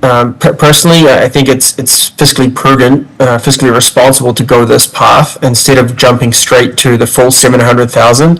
I don't think we need to go into all the detail at this stage about the Salterville, the area redevelopment that needs to be done as part of this work. So to go jump straight to 700K, I think, misses a step. The first step is to start the conversation. So, there's, respectfully, I think there's a bit of a misleading comment there before that, that projects are going to suffer because of this. We're taking 100,000 from reserves. Yes, I get that. There's going to be a budget process that's going to come up in a little while, and that could easily be topped up.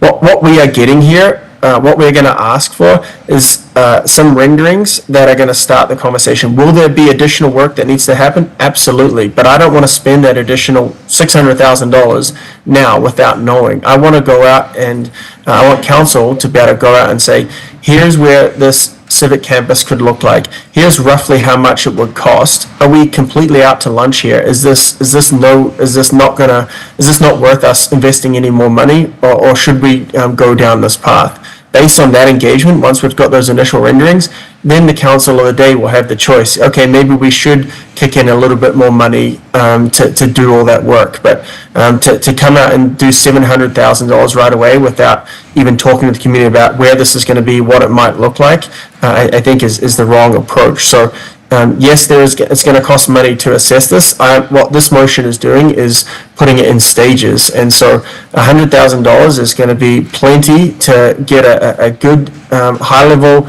rendering, not a design. We're not going to be able to get that work. No one's asking for that work. We just want to be able to show where this would be, how it could potentially look, and what it would potentially cost, and then start that conversation. So that's why the $100,000 number was chosen, and why I think it's the right approach to go here, as opposed to committing a $700,000 ask. $100,000 today, I think is the right approach. I think if this whole $700,000 ask came to budget, I think that'll be a tough, really tough go, given all the budget pressures. And this is going to be something that continues to get punted. So for $100,000, I think we owe the different groups to start the conversation. So that's why that's there. Councillor, any further questions for Sam? Yes, yeah. So just for a little clarity, just wondering how come the ad hoc request now as opposed to waiting for budget where we could request this?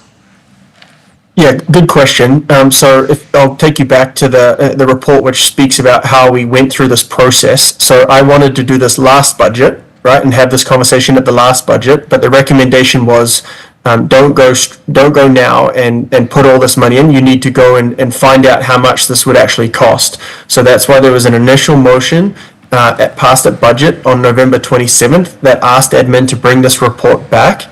And then the second phase of that is, okay, now we've got the report. I personally disagree with it. I think it's too much for what's needed right now. And so that's why the ask is now to put in $100,000 so that at budget, the council of the day are going to be able to see the renderings. They're going to be able to see what the civic campus may cost, rough numbers. It's going to be in the tens of millions. And whether the council of the day wants to put that in. If we don't pass it now and we wait for the budget, then you're going to wait another year, because then you're going to pass $100,000 and go through another year. So it's about setting this conversation up so that at the next budget we can have that information, or sorry, the council of the day can have that information. Perfect, thank you. Yeah, just one last comment. Just in regards to the approach, although I support what's being put forward, I just feel like we're only a quarter or maybe even a tenth there in what we're trying to achieve. So my worry is we lose 100,000 when it's voted down potentially, or potentially we're lucky and it's voted for, but I do not know that we would have enough information at budget time to proceed. So that's my concern around it, but appreciate the clarifications. Thank you. Thank you, Councillor. I'll go to Councillor McCook, then I'll have a final comment from myself, then I'll ask Sam for a final comment, then we're voting. Councillor McCook, you have the floor. Thank you. And I don't know, Councillor, if you would consider this potentially admin, could you clarify? It looks like May 27th, we have financial reserves update coming to us. Will that give us more clarity and information on where our reserves are at and the impact that this would have on the reserves? If I may speak, Mr. Mayor, it's Jay Bohachik, Director of Finance. Please do, Jay. Yeah, so we are coming to council on June 27th to present the Q4 financial statements and the audited financial statements, and we will be talking about our reserve position at that point.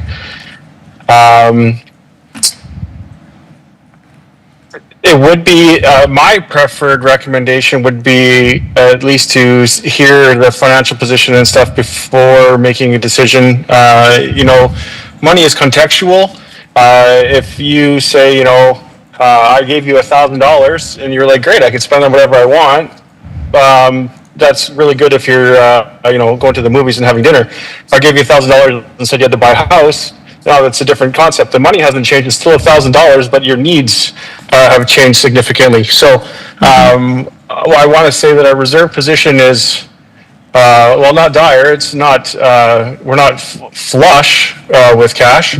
And that when you look at the larger landscape and larger picture, we will have some challenges going into the future. So I know that $100,000 doesn't seem like a whole bunch, but it does have long-term impacts on what our budgets will be over the next few years. Thank you for that clarity, Jay. I wholeheartedly support this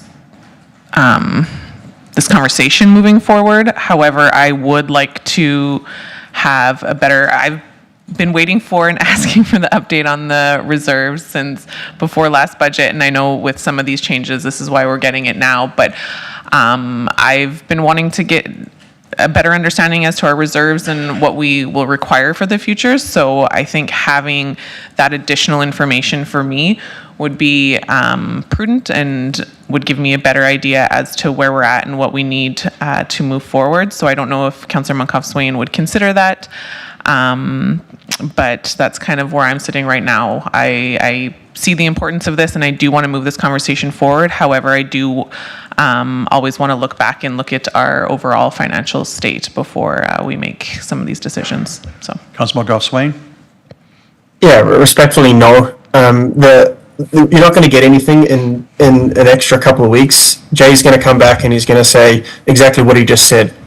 This is where our reserves are. They're not great. They're not necessarily dire, but what he's going to say is council needs to invest more in reserves. We know that message, right? I don't think that that this delaying this scope for that conversation achieves anything. It's just going to delay the quality of the product. $100,000 is, yes, a lot of money, but in the grand scheme of things of our overall budget, pretty small. And it'll be up to the council the day at budget time to choose whether they want to top up those reserves appropriately as recommended by administration. So while I look forward to the reserve updates as well, I don't think that's going to change anyone's answer. If council doesn't want to see this information, then vote against it respectfully. But like I said, I think we need to get moving on this so that it can be ready for council for that budget time. I don't think waiting for an update on reserves is going to be a different message that Mr. Bohachuk is going to bring for anyone. Thank you, Councillor. Any further? You good? One quick comment to myself is I understand the concept, what we're going to try to do here. This money, if this design goes through, should be used for a future discussion into the project going forward. My biggest concern is that we have another big project in front of us too, will be a future fire hall. As we continue to grow with our population, that's a very big concern for us. And of course, and expanding our city hall services is important, as is the library, as is arts, as is the daycare possibly. So I'm cautiously, very, very cautiously going to support this motion, and I'm hoping that the 100,000 will not be utilized. We'll do it for less than that. Aaron will do as best he possibly can to give us some good renderings and get the conversation going, but hopefully we'll not spend anything near what is being allocated. So with that, I'll entertain Michael Swain. Any final comments before I go to the vote? Yeah, thanks. I'll just remind that this isn't a discussion about a civic campus versus a fire hall. We know the priority. We know what we need to do. It's about starting the conversation, and we owe the arts groups, we owe the library and all the users that they're a chance to get a sense of what this could look like. And future councils may vote it down. They may say we're not able to do it, but I think this council at least owes them, the public, a conversation around that, a conversation starter. So that's why the motion is there, and I'd appreciate your support. Thank you. Will you please initiate with that and for the comments, please initiate the voting process.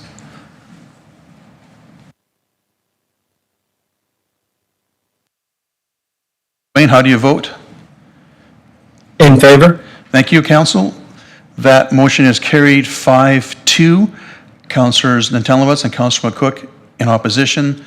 The balance of council in favor of the motion. Thank you, Council. Thank you, Councillor McCaw-Swain, for your motion. We appreciate the effort, and Council, thank you for the debate. It was a good and healthy debate. Appreciate that. Next on our agenda, guests here, we'll take a very quick 5-minute break, and we'll come back, and we'll be coming back to Community Grant Funding Program Awards. Thank you for your patience, but give us a 5-minute break if we could, and we'll get started back in 5 minutes. Thank you very much. All right, good evening. We are back in our session after a short break. Appreciate the brevity of that for everyone in Council. We have our next item, which is item 7.2, Community Grant Funding Program Awards, April 2025. Ms. Cuthbert, I believe you're presenting with a couple of guests. So when you're ready, please begin your presentation. Excellent, thank you. Good evening, Your Worship and members of Council. I'm Amanda Cuthbert, Manager of Recreation and Culture. This evening we have Community Grant Funding Program Award recommendations, and we're looking for your approval. The Community Grant Program falls under Council Policy C52, and this is one of 4 funding streams under that policy. Community Grant Program supports initiatives benefiting the residents and community of Beaumont. This includes community events, festivals, projects, as well as operating expenses of organizations in their developmental stage. The Grant Funding Advisory Committee is an established committee of council with the mandate to review community grant applications and make funding recommendations based on the best interest of the community. The budget for the Community Grant Program for 2025 is $80,000. A total of $131,500 was requested this intake. The committee reviewed 14 applications and has made recommendations for funding in the amount of $37,000. This will leave $43,000 for the second intake in October. This evening, I have the Vice Chair of the Advisory Committee here to provide you with the committee's recommendation. Juliana, I'll let you take it. Thank you, Amanda. Good evening. My name is Juliana Secelian. I am the Vice Chair of the Grant Committee program. Before we start, I would like to share that this year we have seen a huge increase in requests, which is $131,000 compared to $86,000 in April 2024, which is an increase of $45,000 year over year. Now I will quickly review each project and amount, starting with Empowering Women Entrepreneur Association. The committee is recommending the amount of $5,000 for Glowing Heart project, which they run every year with higher attendance and volunteers. The next is Society of St. Vincent, which we recommend $3,000 that would help New Beaumont residents in need of furniture and other items when relocating to our city. The Beaumont 50 Plus Club is hosting a community outreach lunch program that gives the opportunity to over 50 plus Beaumont residents to connect during the weekly lunch, and the committee is recommending the amount of $10,000 for this project. The committee is recommending $9,000 to Beaumont and District Agricultural Society for the recognition in the significant volunteer effort and additional amounts to support their project in the Rural Roots Fair that runs every year and benefits Beaumont community. And the last recommendation is for Good Harvest Surplus for $10,000 in grant, which helps Beaumont residents in need in today's economy. With that, I'm happy to take any questions. Thank you for the presentation, and welcome to council. Always in front of the group here. You did very well. Thank you very much. With that, Councillor Penrod, you have the first question. You have the floor. Thank you, Mayor Daniluk, and I won't speak for the rest of council, but I bet you they'll say the same thing. Thank you for the work that you're doing on our behalf. It's such good process to be able to give these deliberations away and kind of take some of the politics out of them and just look at them from a citizen evaluation perspective. So thank you for the work that you've done. I hope you'll pass that on to the rest of the committee for us. Thank you, You've yes. given a thorough presentation, so you already stole a couple of my questions. You answered them.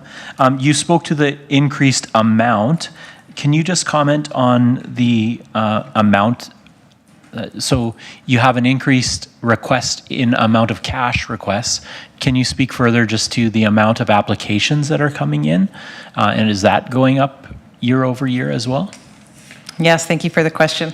I don't actually have the exact number. I would say yes, we're seeing an increase in additional funding being requested. There is an addition, we are seeing more applications than we saw last year. I just don't have the numbers, how many we had last intake. And I'm guessing that the trend line is going up year over year over year. You're correct. Yeah, so that just brings me to my next question. Maybe you could speak at a high level, not asking for color on the conversations that go on of evaluating individual projects, but how did you decide to allocate the amount that you've asked to allocate, and how did thinking about having a fall application yet to potentially fund, how did that factor into your decisions for this group of applications? So when we're looking at applications in April, we're trying to make it fair for the October applications as well. So we're always aiming to look at 50% of amount spent in April and 50% in October. And when we're looking at the application presented, we are looking to put the money where we see the most value. So that's how we make the decisions, part of the decisions. Thank you.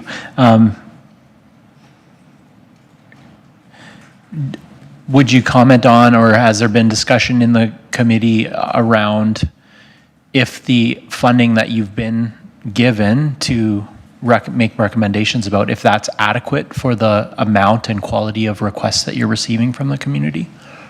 Yes, I believe so. Okay, thank you. Thank you. Appreciate that. And the role of the committee is to make recommendation to council, and we basically have some questions, but basically we don't dispute the recommendation of the committee. We entrust you guys to do your work, and we do appreciate the effort you put into your report. So having said that, Councillor Natalenbus, followed by Councillor McCook, followed by Councillor Van Newkirk. Nathan, you have the floor. Perfect. Thank you, Mayor. Thank you for the hard work. Again, I echo Councillor Penrod's comments, but I also know it's not a fun job to say yes and no, especially when you know the need of a lot of these organizations. So again, appreciate that, because it's not always fun. Second to that, I just have a question in regards to the number of applicants. So we see 18 applications were submitted, but only 14 were eligible. Was it something simple that disqualified these applicants, or something a little more complex? Yes, thank you for the question. It varies. Everyone's a little bit different. We had some that there's an application process. With that application process, you are required to provide some supporting documents. So that's a certificate of incorporation, annual general return, proof that you are a nonprofit, that kind of information. So we've had a few that didn't quite follow through with all that supporting documentation. So we do follow up with them and check in with them and try to coach them along to get the right information. So there was a few that didn't provide all the supporting documents that we needed. And there was another one, but it was a little different. I think there was one that was not a nonprofit. It was a business. That was another one. Perfect. Thank you for clarifying. I mean, the biggest concern any of us have is just accessibility. And I know in the past the process has been quite cumbersome, and I know we've worked hard to reduce those barriers. So appreciate that, and also appreciate the follow-up, because it's important, obviously, that everyone's aware of what they're missing. So, thanks again. That's all I have. Thank you, Councillor. Councillor McCook, followed by Councillor Van Newkirk. Kat, you have the floor. Thank you very much. I echo my councillor's sentiments. I recognize there's significant time and care that goes into evaluating each submission.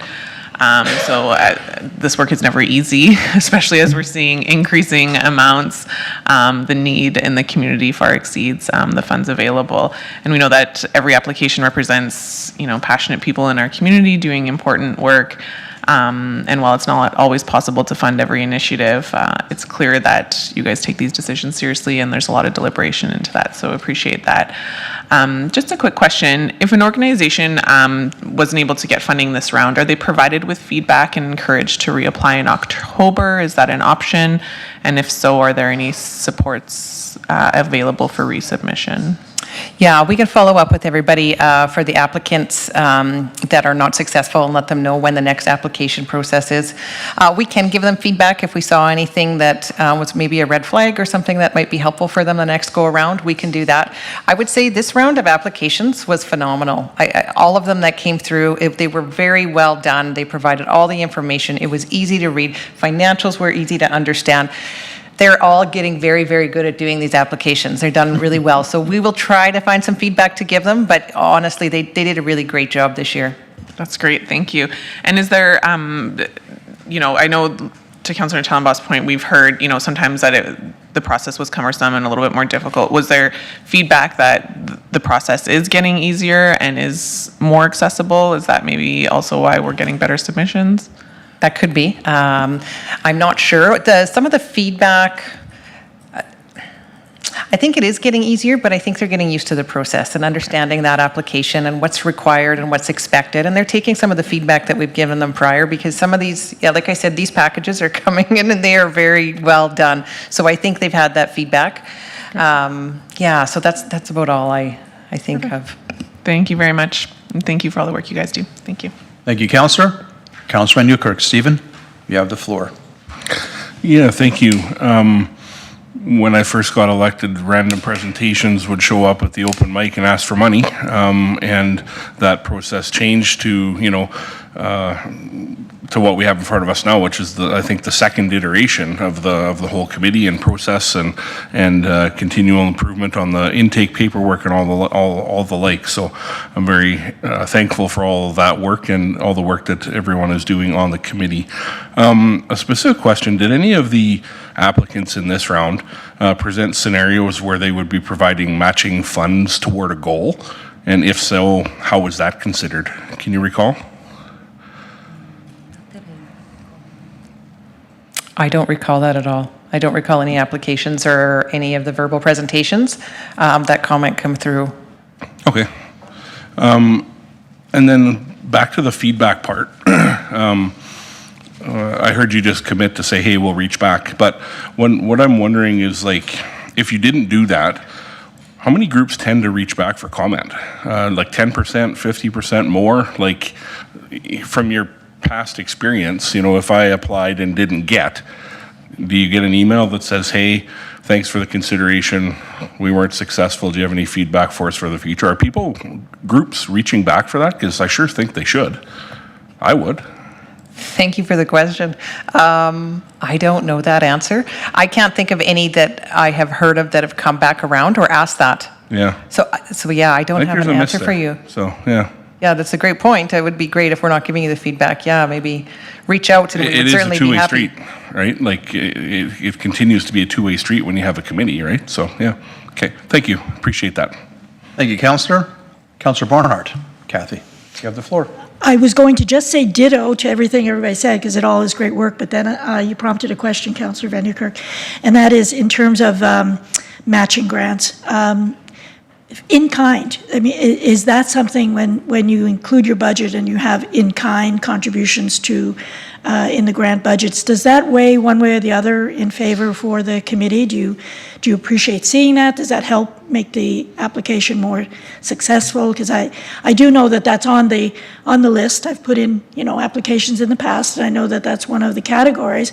Is that something that we should encourage more of, to the point, that we know groups are putting in tons of volunteer hours, and I think that does definitely increase the value of some of the grants. So just a thought. I mean, I know this is a process and it gets better every year, but any comments on in-kind contributions from groups?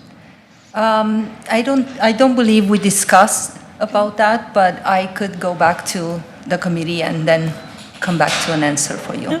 I think it's important to encourage that contribution, and I think that might add to some of the successes in the future. But again, thank you for everything that you've done. I do appreciate it. Thank you. Thank you. Nathan, a quick follow-up? You have the floor. Thank you, Mayor. Just a quick question in terms of the valuation criteria. Is historical funding taken into account just to make sure that the wealth is shared amongst all the groups requesting that funding? No, that's not one of the criterias.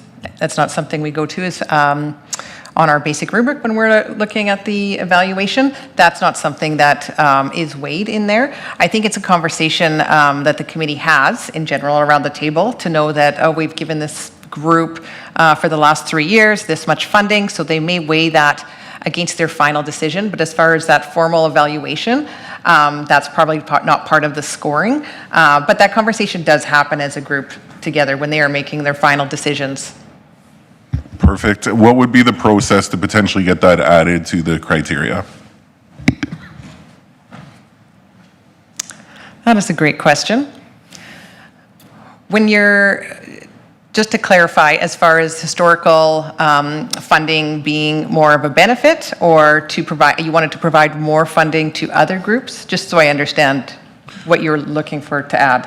Correct. Yeah, I just want to make sure that, again, we've allocated X amount of dollars, the 80,000, to all groups. I just don't want to see a scenario where the same group keeps getting funding and potentially some others are missed because they maybe barely just didn't meet that threshold. However, we're really close. And then there's another group that's continuously been funded.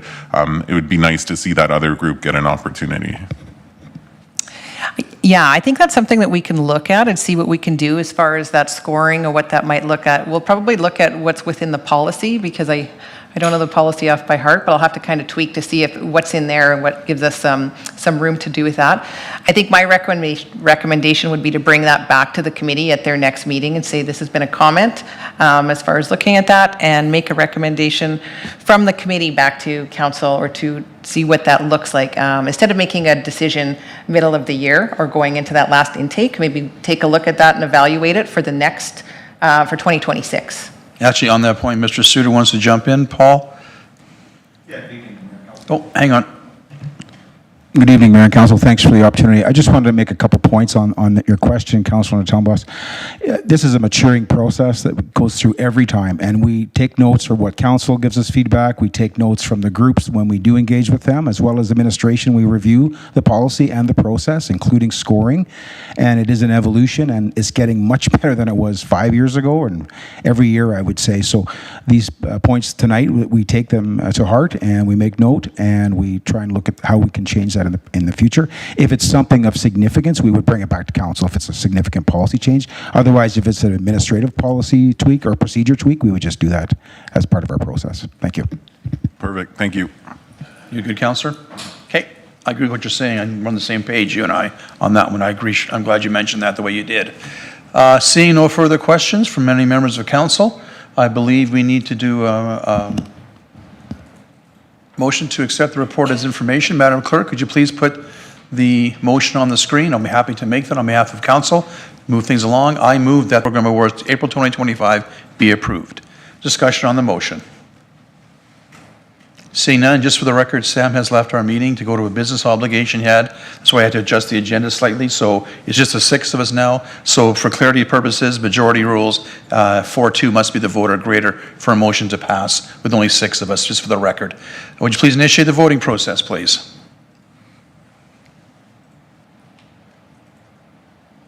Thank you, Council. Thank you, Council. That carries unanimously, 6-0 in favor. Thank you for your presentation. Next on our agenda is Arts Grant Funding Recommendation. April, hot seat, as well as Haley. Welcome to Council. Please begin your presentation when you're ready on the Arts Grant Funding Recommendations, please. Thank you, Mayor and Council. This evening, we have the Art Grant Funding Program Award Recommendations, and we're looking for your approval. This is a 2-part report. The Arts Advisory Committee also has a recommendation to use previous year's capital dollars for a public art project. So I'll start with the grant funding and take questions before we move into the recommendations for the public art project. The Art Grant Funding Program falls under Policy C-52, and this is one of 4 funding streams under the policy. The Art Grant Program is encouraged to support artistic and cultural endeavors by artists and arts organizations, to support and deliver of arts initiatives and the benefit of the broader community within Beaumont. The budget for the arts grants for 2025 is $90,000. A total of $102,600 was requested this intake. The committee reviewed 10 applications and has made recommendations for funding in the amount of $54,000. This will leave $36,000 for the second intake in October. This evening, I have the Vice Chair of the Arts Advisory Committee here to provide you with the committee's recommendation. Haley, I will let you go through the details of your recommendations. Hello, I'm Haley Gilson. I'm the Vice Chair of the Arts Committee. So I'll just go over the intake forms. We had 11 applications and 10 of them were eligible. So the first one was the Beaumont Songbirds Choir. Their project was the Spring 2025 Choir Semester, and the committee recommended $10,000 for them. Next up, we have the Artists Association of Beaumont. They did submit 2 applications. The first one was for the Art Affair Gallery show. We recommended $8,000 for that. Their second application was the Art Connects program, in which we recommended $13,500. The next one was Andrew Scott. His project was the Kids Zone Entertainment at the Beaumont Music Festival. The committee recommended $3,500 for that. The Beaumont Farmers Market Society, they are a local farmers market supporting local artists and vendors.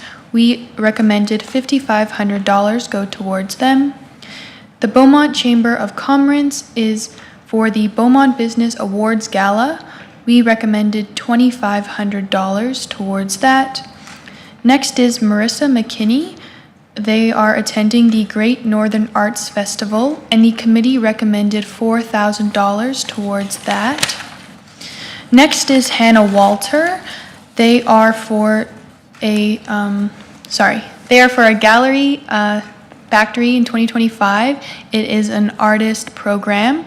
We are recommending $2,000 go towards that. And the last one is the Found Space Performing Arts Collective. They are putting on a summer drama program for theater, and we recommended $5,000 go towards that. I will now open it up for questions. That was very well presented. Thank you very much.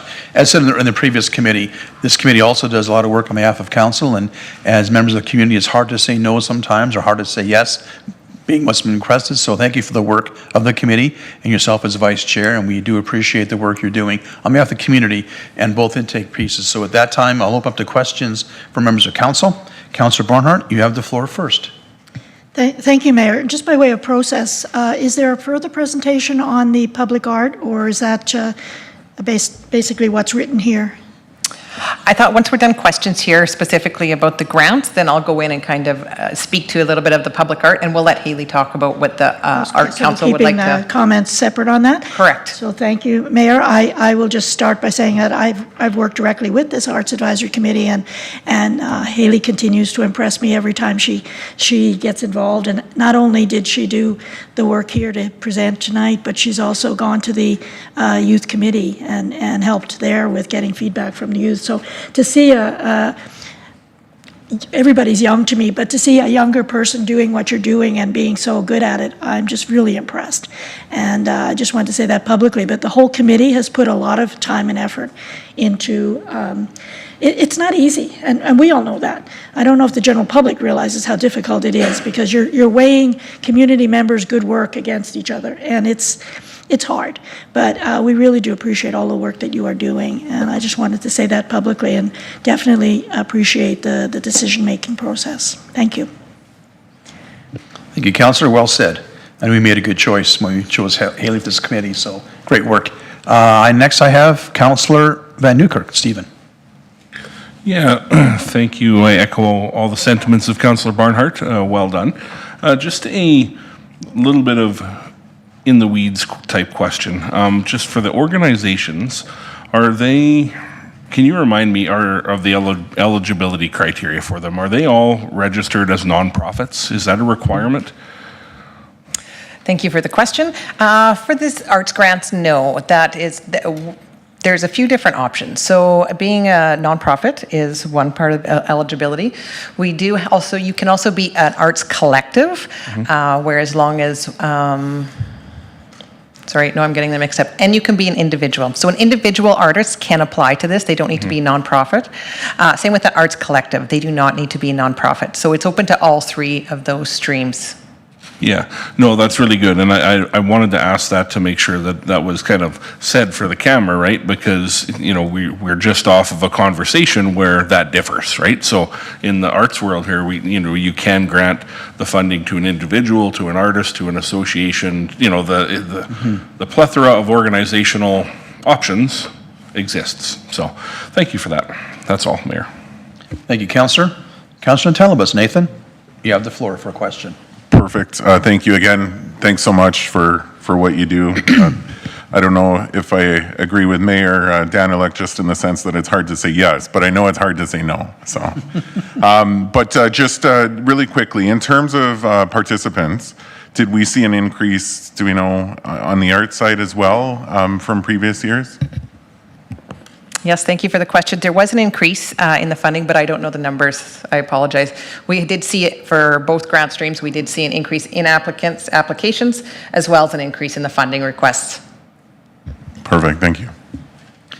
Thank you, Councillor. Councillor Penrod, under the wire before we went to the vote.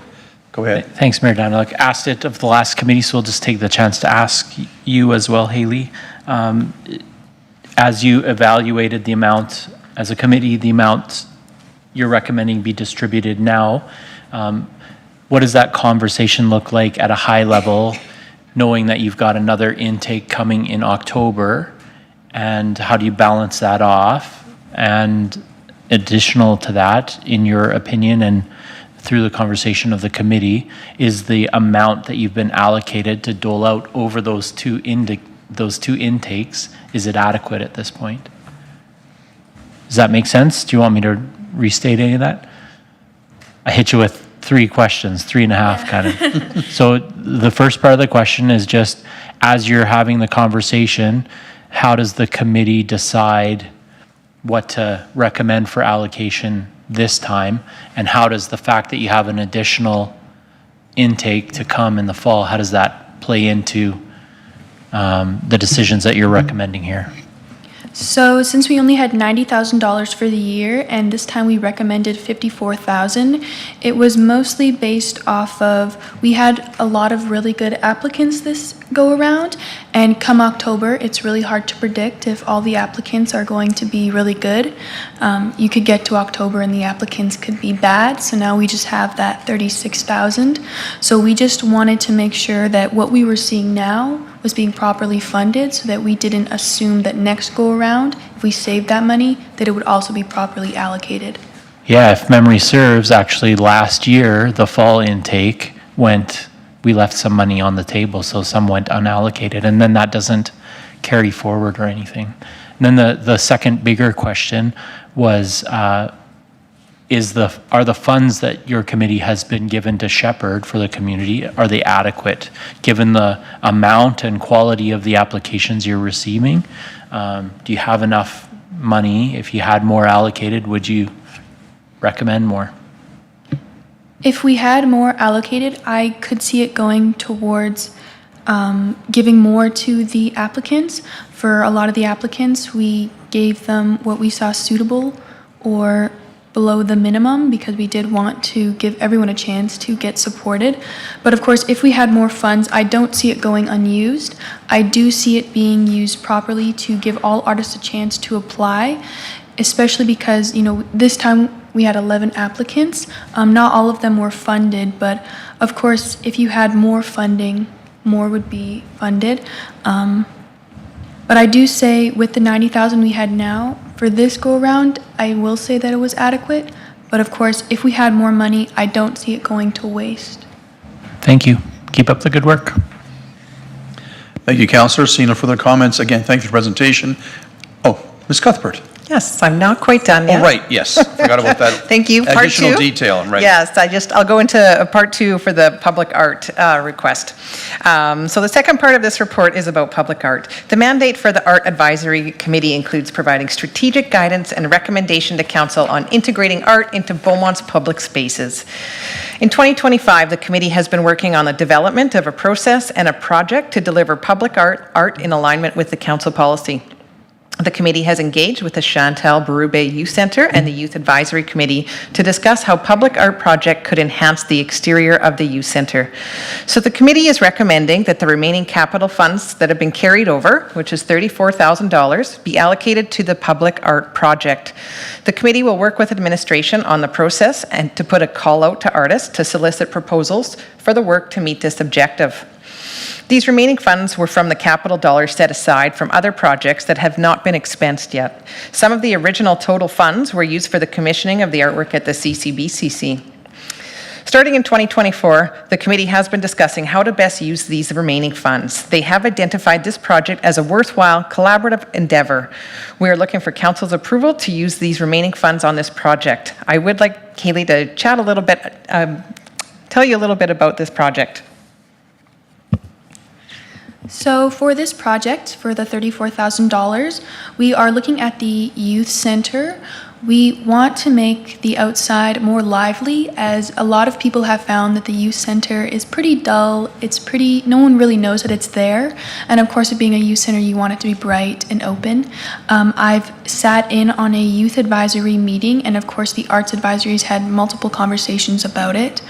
We want to get an artist to potentially paint a mural or some type of outside art that can bring in people. It'll be bright, lively, youthful. It'll make everybody feel more welcome and more comfortable going there, as I feel that that's the goal with art. You want it to bring the community together. Very well said. I appreciate that. Any comments or questions from Council on the second part of the presentation? Councillor Van Nieuwkerk, you have the floor, Stephen. Yeah, thank you. It's written down here and it's been stated, but I'm just triple checking the 34,000 carryover does exist in our capital funds. Can the administration 100% confirm that? Mr. Suter, I see your microphone is on. Thank you for the question, Councilor Van Nieuwkerk. Yes, we've been carrying this fund over for this will be the third year now, and we need to expense it so we can make use of these funds. They've been put aside for another project. So I'm very excited that the three entities have gotten together on this, and I think it's a really cool example of the citizen engagement. Right on. Sounds like a great use of the funds. Thank you, Councillor. Councillor Telebus, followed by Councillor Barnhart. Nathan? Perfect. Thank you. I guess just two questions. One being, if we are seeing an excess of funds, I know Councillor Penrod had asked the question, but are we potentially allocating, I guess, too much funding to this grant process if the intention is for grants solely and not repurposing the funds? Mr. Suter, I think just a little clarification would help us here. Yeah, this is, sorry, thanks for the question. This is capital dollars that we've been carrying as part of every time there's a new facility that would come on stream, there would be an allocation dedicated as part of the construction to public art. It would be $50,000 max to the project or 5% of the capital cost. So there was initially $70,000 in that fund. And as mentioned earlier, roughly half of it was already expensed to the community center art project. And this has been remaining, we've been carrying it forward. The other is the operating grants, which is an annual amount. The capital is only going to surface when, as part of a capital new facility that would come online. So there's two separate funds altogether. Perfect. Thank you for that clarity. Yeah, so definitely not new money. It's money carried forward from a couple of years. You identify a place to spend it. Now we have an idea how to do that. Sounds That good. gives you clarification. Yep. You're good? Thank you. Thank you. Councillor Barnhart, you have the floor. Thank you very much. I really want to speak highly of this recommendation because the committee is aware of the fact that in their terms of reference, they have more than one goal. And one of the goals is to come and bring recommendations like this to City Council, and also specifically around public art. We did task them with develop a policy, a process, bring it forward. And as Mr. Suter has said, the money has been waiting for what's the next project going to be. And it's so nice that this is actually coming to this point and will get completed if all goes well. If this gets approved, then we have enough time in this year to get started and have that project completed with this year's funding. So I think that's a big bonus, and we're just really pleased that it's coming at this point in time. So do support it very wholeheartedly. Thank you. Thank you. I'm also thrilled with the recommendation.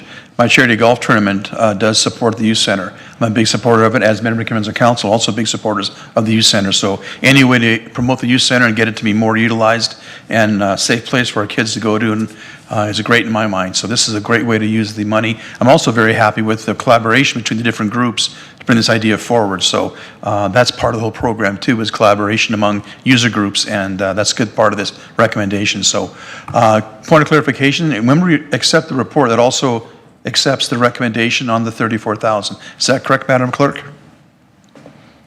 Your mic is on. I turned it on. Sorry. It's okay. We do have two motions ready to approve the arts funding recommendations. That's grant what I funding thought. recommendation, and a motion to approve the public art project. Perfect. First motion on the screen, please, if we could.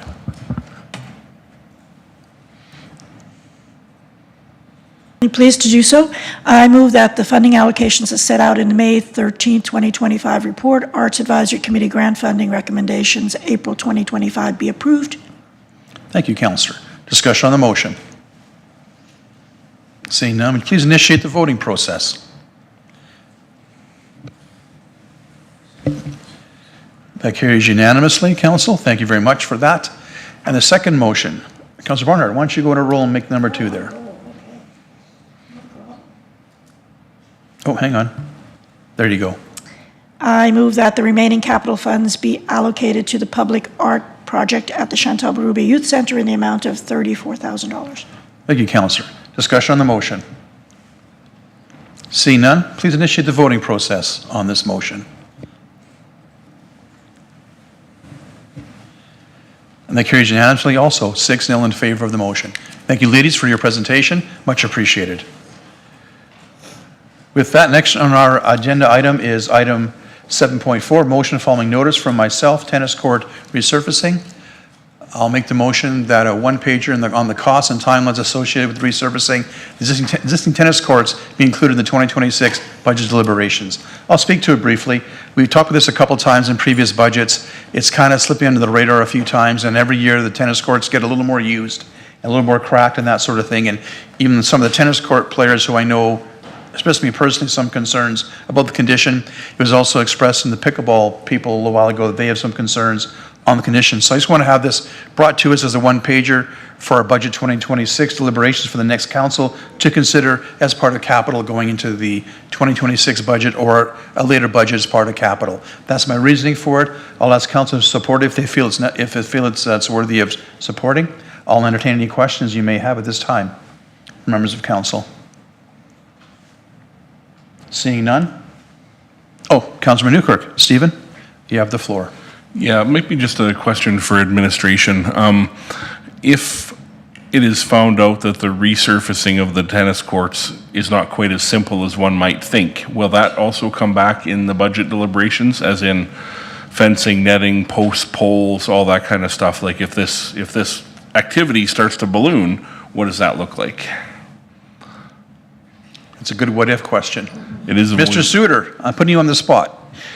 You're not the only one putting me on the spot back here. You tried to do that to me. Well, I was helping him out. Sorry. I'll try and answer the question, Councilman Newkirk. Yeah, I think initially they would look at, what's required to resurface it. And, it's like, sometimes it's like a used car scenario. Sometimes you start looking at stuff and next thing you know, it's better to buy a new car. But Yeah. let's not go down that road tonight. I think it's That's right. part of the process, absolutely. They would look at what else would need to be done, and it would be part of that package, I would suggest. Perfect. Yeah, I think that'll be important. Thank you. Thank you. And from my interpretation of what I'm looking at, Councilman Newkirk, is that I'm not anticipating any repairs to fencing, just simply the resurfacing is what I'm expecting to kind of see, say, one pager for. So, but we might get surprises. You never know, like you said. And any further questions, members of council? Seeing none, would you please initiate the voting process on this motion?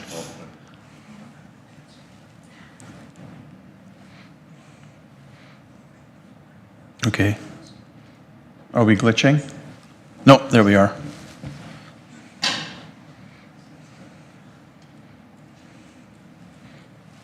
Okay, I'm showing nothing on my screen. I'm showing 5, okay. Okay, hang on. I'm going to try to initiate it again. Okay. Okay, hang on. I'm still showing no, okay. Let's try one more time here. 3's the charm. Thank you, council. The motion passed unanimously, 6-0 in favor. Thank you, council. Next on our agenda is councilor inquiry. There's an inquiry from Councilman Newkirk that was added, that was answered recently. Are there any new reports to be brought forth to council this evening? Seeing none. Thank you, council. Move on to CU update. Mr. Schwartz, you have the floor. Thank you very much, Mayor Danlick, members of council and the public. You'll see in front of you when Rebecca gets caught up to it. It's a quite comprehensive update, but I won't go through every item. First item is one of very importance that I believe, and that's the Communications and Service Experience Office. It saw its first year of operations end in April. This is, if you recall, Beaumont's version of the 311, except this one works. We have handled a significant amount of calls, and the notion is that the customer, the resident, has a one-stop to get that answer. And then if that place needs more information, they'll fan out to the different departments. You can see they got a significant volume of calls, and they're not taking on more. They're about to take on waste and transit. They also took on business licensing. And the notion of having this centralized is to free up capacity across the organization. As we say every budget, we are significantly understaffed, and an organization that's growing as fast as we are, the city is growing as fast as we are, we have got to find ways to free up capacity. So that's what the Customer Service Experience Office is. A lot of data has been gathered, and it's working out extremely well. Community Services, summer program registration, you can see there's still 50% of the swim lesson spots remain available. That doesn't happen very often, does it, Paul? They're usually hit and miss. Okay. BSR Fitness Center, BSRC, the fitness area is going to see a significant refresh, moving equipment around, cleaning stuff, so that'll be closed for a few days. Communications will start going out. Spring break camps at the youth center. Beaumont Days is coming up May 23rd and 25th. That's huge, with the street party Friday night and then parade and lots of activities. It's a big event here, and we do it. The community does an excellent job. This week in economic development, they're celebrating the launch of the updated Invest in Beaumont portion of the city's website, so we urge you to go and have a look at that. Tax notices are being mailed, everybody's favorite time of year, this week, ahead of schedule due to potential mail service disruptions, and we'll keep providing updates on that on our website. As far as the strike and other things. Infrastructure well underway, switch to summer operations. Street sweeping has been huge. You can see how much has been done. Pothole repairs, they were out before it even warmed up. Sidewalk renewal program is underway. The practice pitch for the cricket is underway as well. Hope to be operational by the end of this month. And Parks and Roads seasonal tax. So people have a look out there. That we have crews out on the roads doing all sorts of things in parks. So please be careful and take your time. Thank you. Thank you, Mr. Schwartz. Any questions, Mr. Schwartz, at this point? Yeah, thank you, CEO. Just wanted to back up to the mayor and council have been getting more emails than I've ever seen around street sweeping. And it seems to be that there's some kind of notion in the community that we're to have a tracking system and updates on the website and all of this stuff. That I don't understand where this expectation has come from. We've received quite a bit of feedback around this municipality has this municipality has that, but we never committed to doing that. It's not built into our system, and that's not how we're operating street sweeping. Can you just speak to that a bit? Because I actually think we're still going to be done ahead of where we were last year.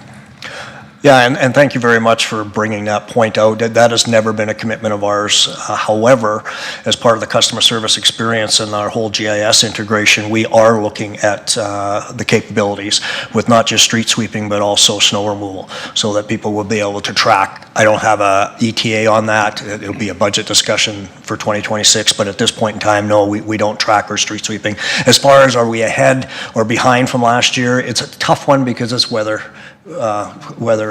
permitting, right, when we can get out. But I know they're out there actively doing that because it makes our community look so much fresher when all that stuff's picked up. It does, for sure. Thank you. I appreciate that. Thanks, Steve. Good comment on that. Councillor Penrod, a question for our CEO. Thanks, Mayor Dunlop. In a similar vein, CEO Schwartz, the first piece that you commented on sorry, if you can just bring back, I'm going to lose the name. Yeah, the SEO, Surface Experience Office. One of the single most common complaints that I hear is we can't get anyone to answer the phone at City Hall. And I think there's a direct line between what you said about freeing up capacity and that service pinch point. I also will observe that when people leave a message, they get a response. Maybe not as quick as they might like, ideally, but that's another thing. But if you just could comment on that a little bit and some of the strategic decisions that have been made on that front. Thanks. CEO Schwartz. Absolutely, and thank you for bringing that up. Our goal with that office is that anybody who phones in does not leave a message. They speak to a person, and that's why we have dedicated people in that office. Now, what we're doing is slowly but surely directing those types of calls. Like right now for waste management, our website will direct you to call operations. Well, if that operations person's not at her desk or his desk, it will go to voicemail.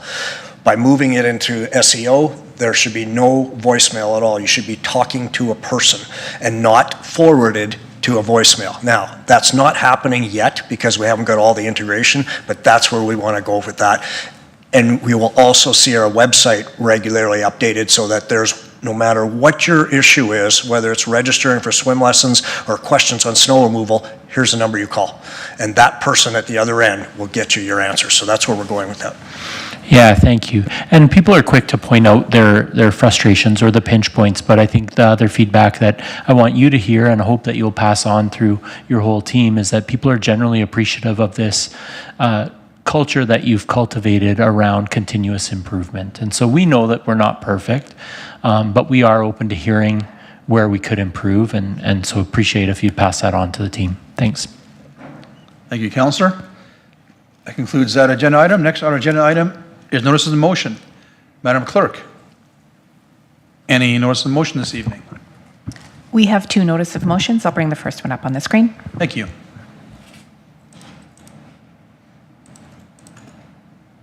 You have the floor for your motion. You have the floor for your motion. Thank you. This one is titled Additional Dwelling Units Report. At the May 27th, 2025 regular council meeting, I will move that by the August 25th, 2025 regular council meeting, administration provide a report on a summary of all the existing, current construction, and permitted but not built yet properties with additional dwelling units sorted by number of ADU in Beaumont, and include an updated map indicating all the locations within Beaumont. Thank you. Thank you, Councillor. Madam Clerk, our second notice of motion, when you have a moment. There's also Councillor Newkirk. Stephen, you continue to have the floor. Thank you, Mayor. This one is titled Community Growth Task Force. At the May 27th, 2025 regular council meeting, I will move that by the August 26, 2025 regular council meeting, administration prepare a report on options, including potential funding sources, for developing a City of Beaumont Community Growth Task Force that would explore the city's current growth strategy, include the fiscal, environmental, and social aspects of community growth, and develop a community engagement plan as part of that work. Thank you, Councillor.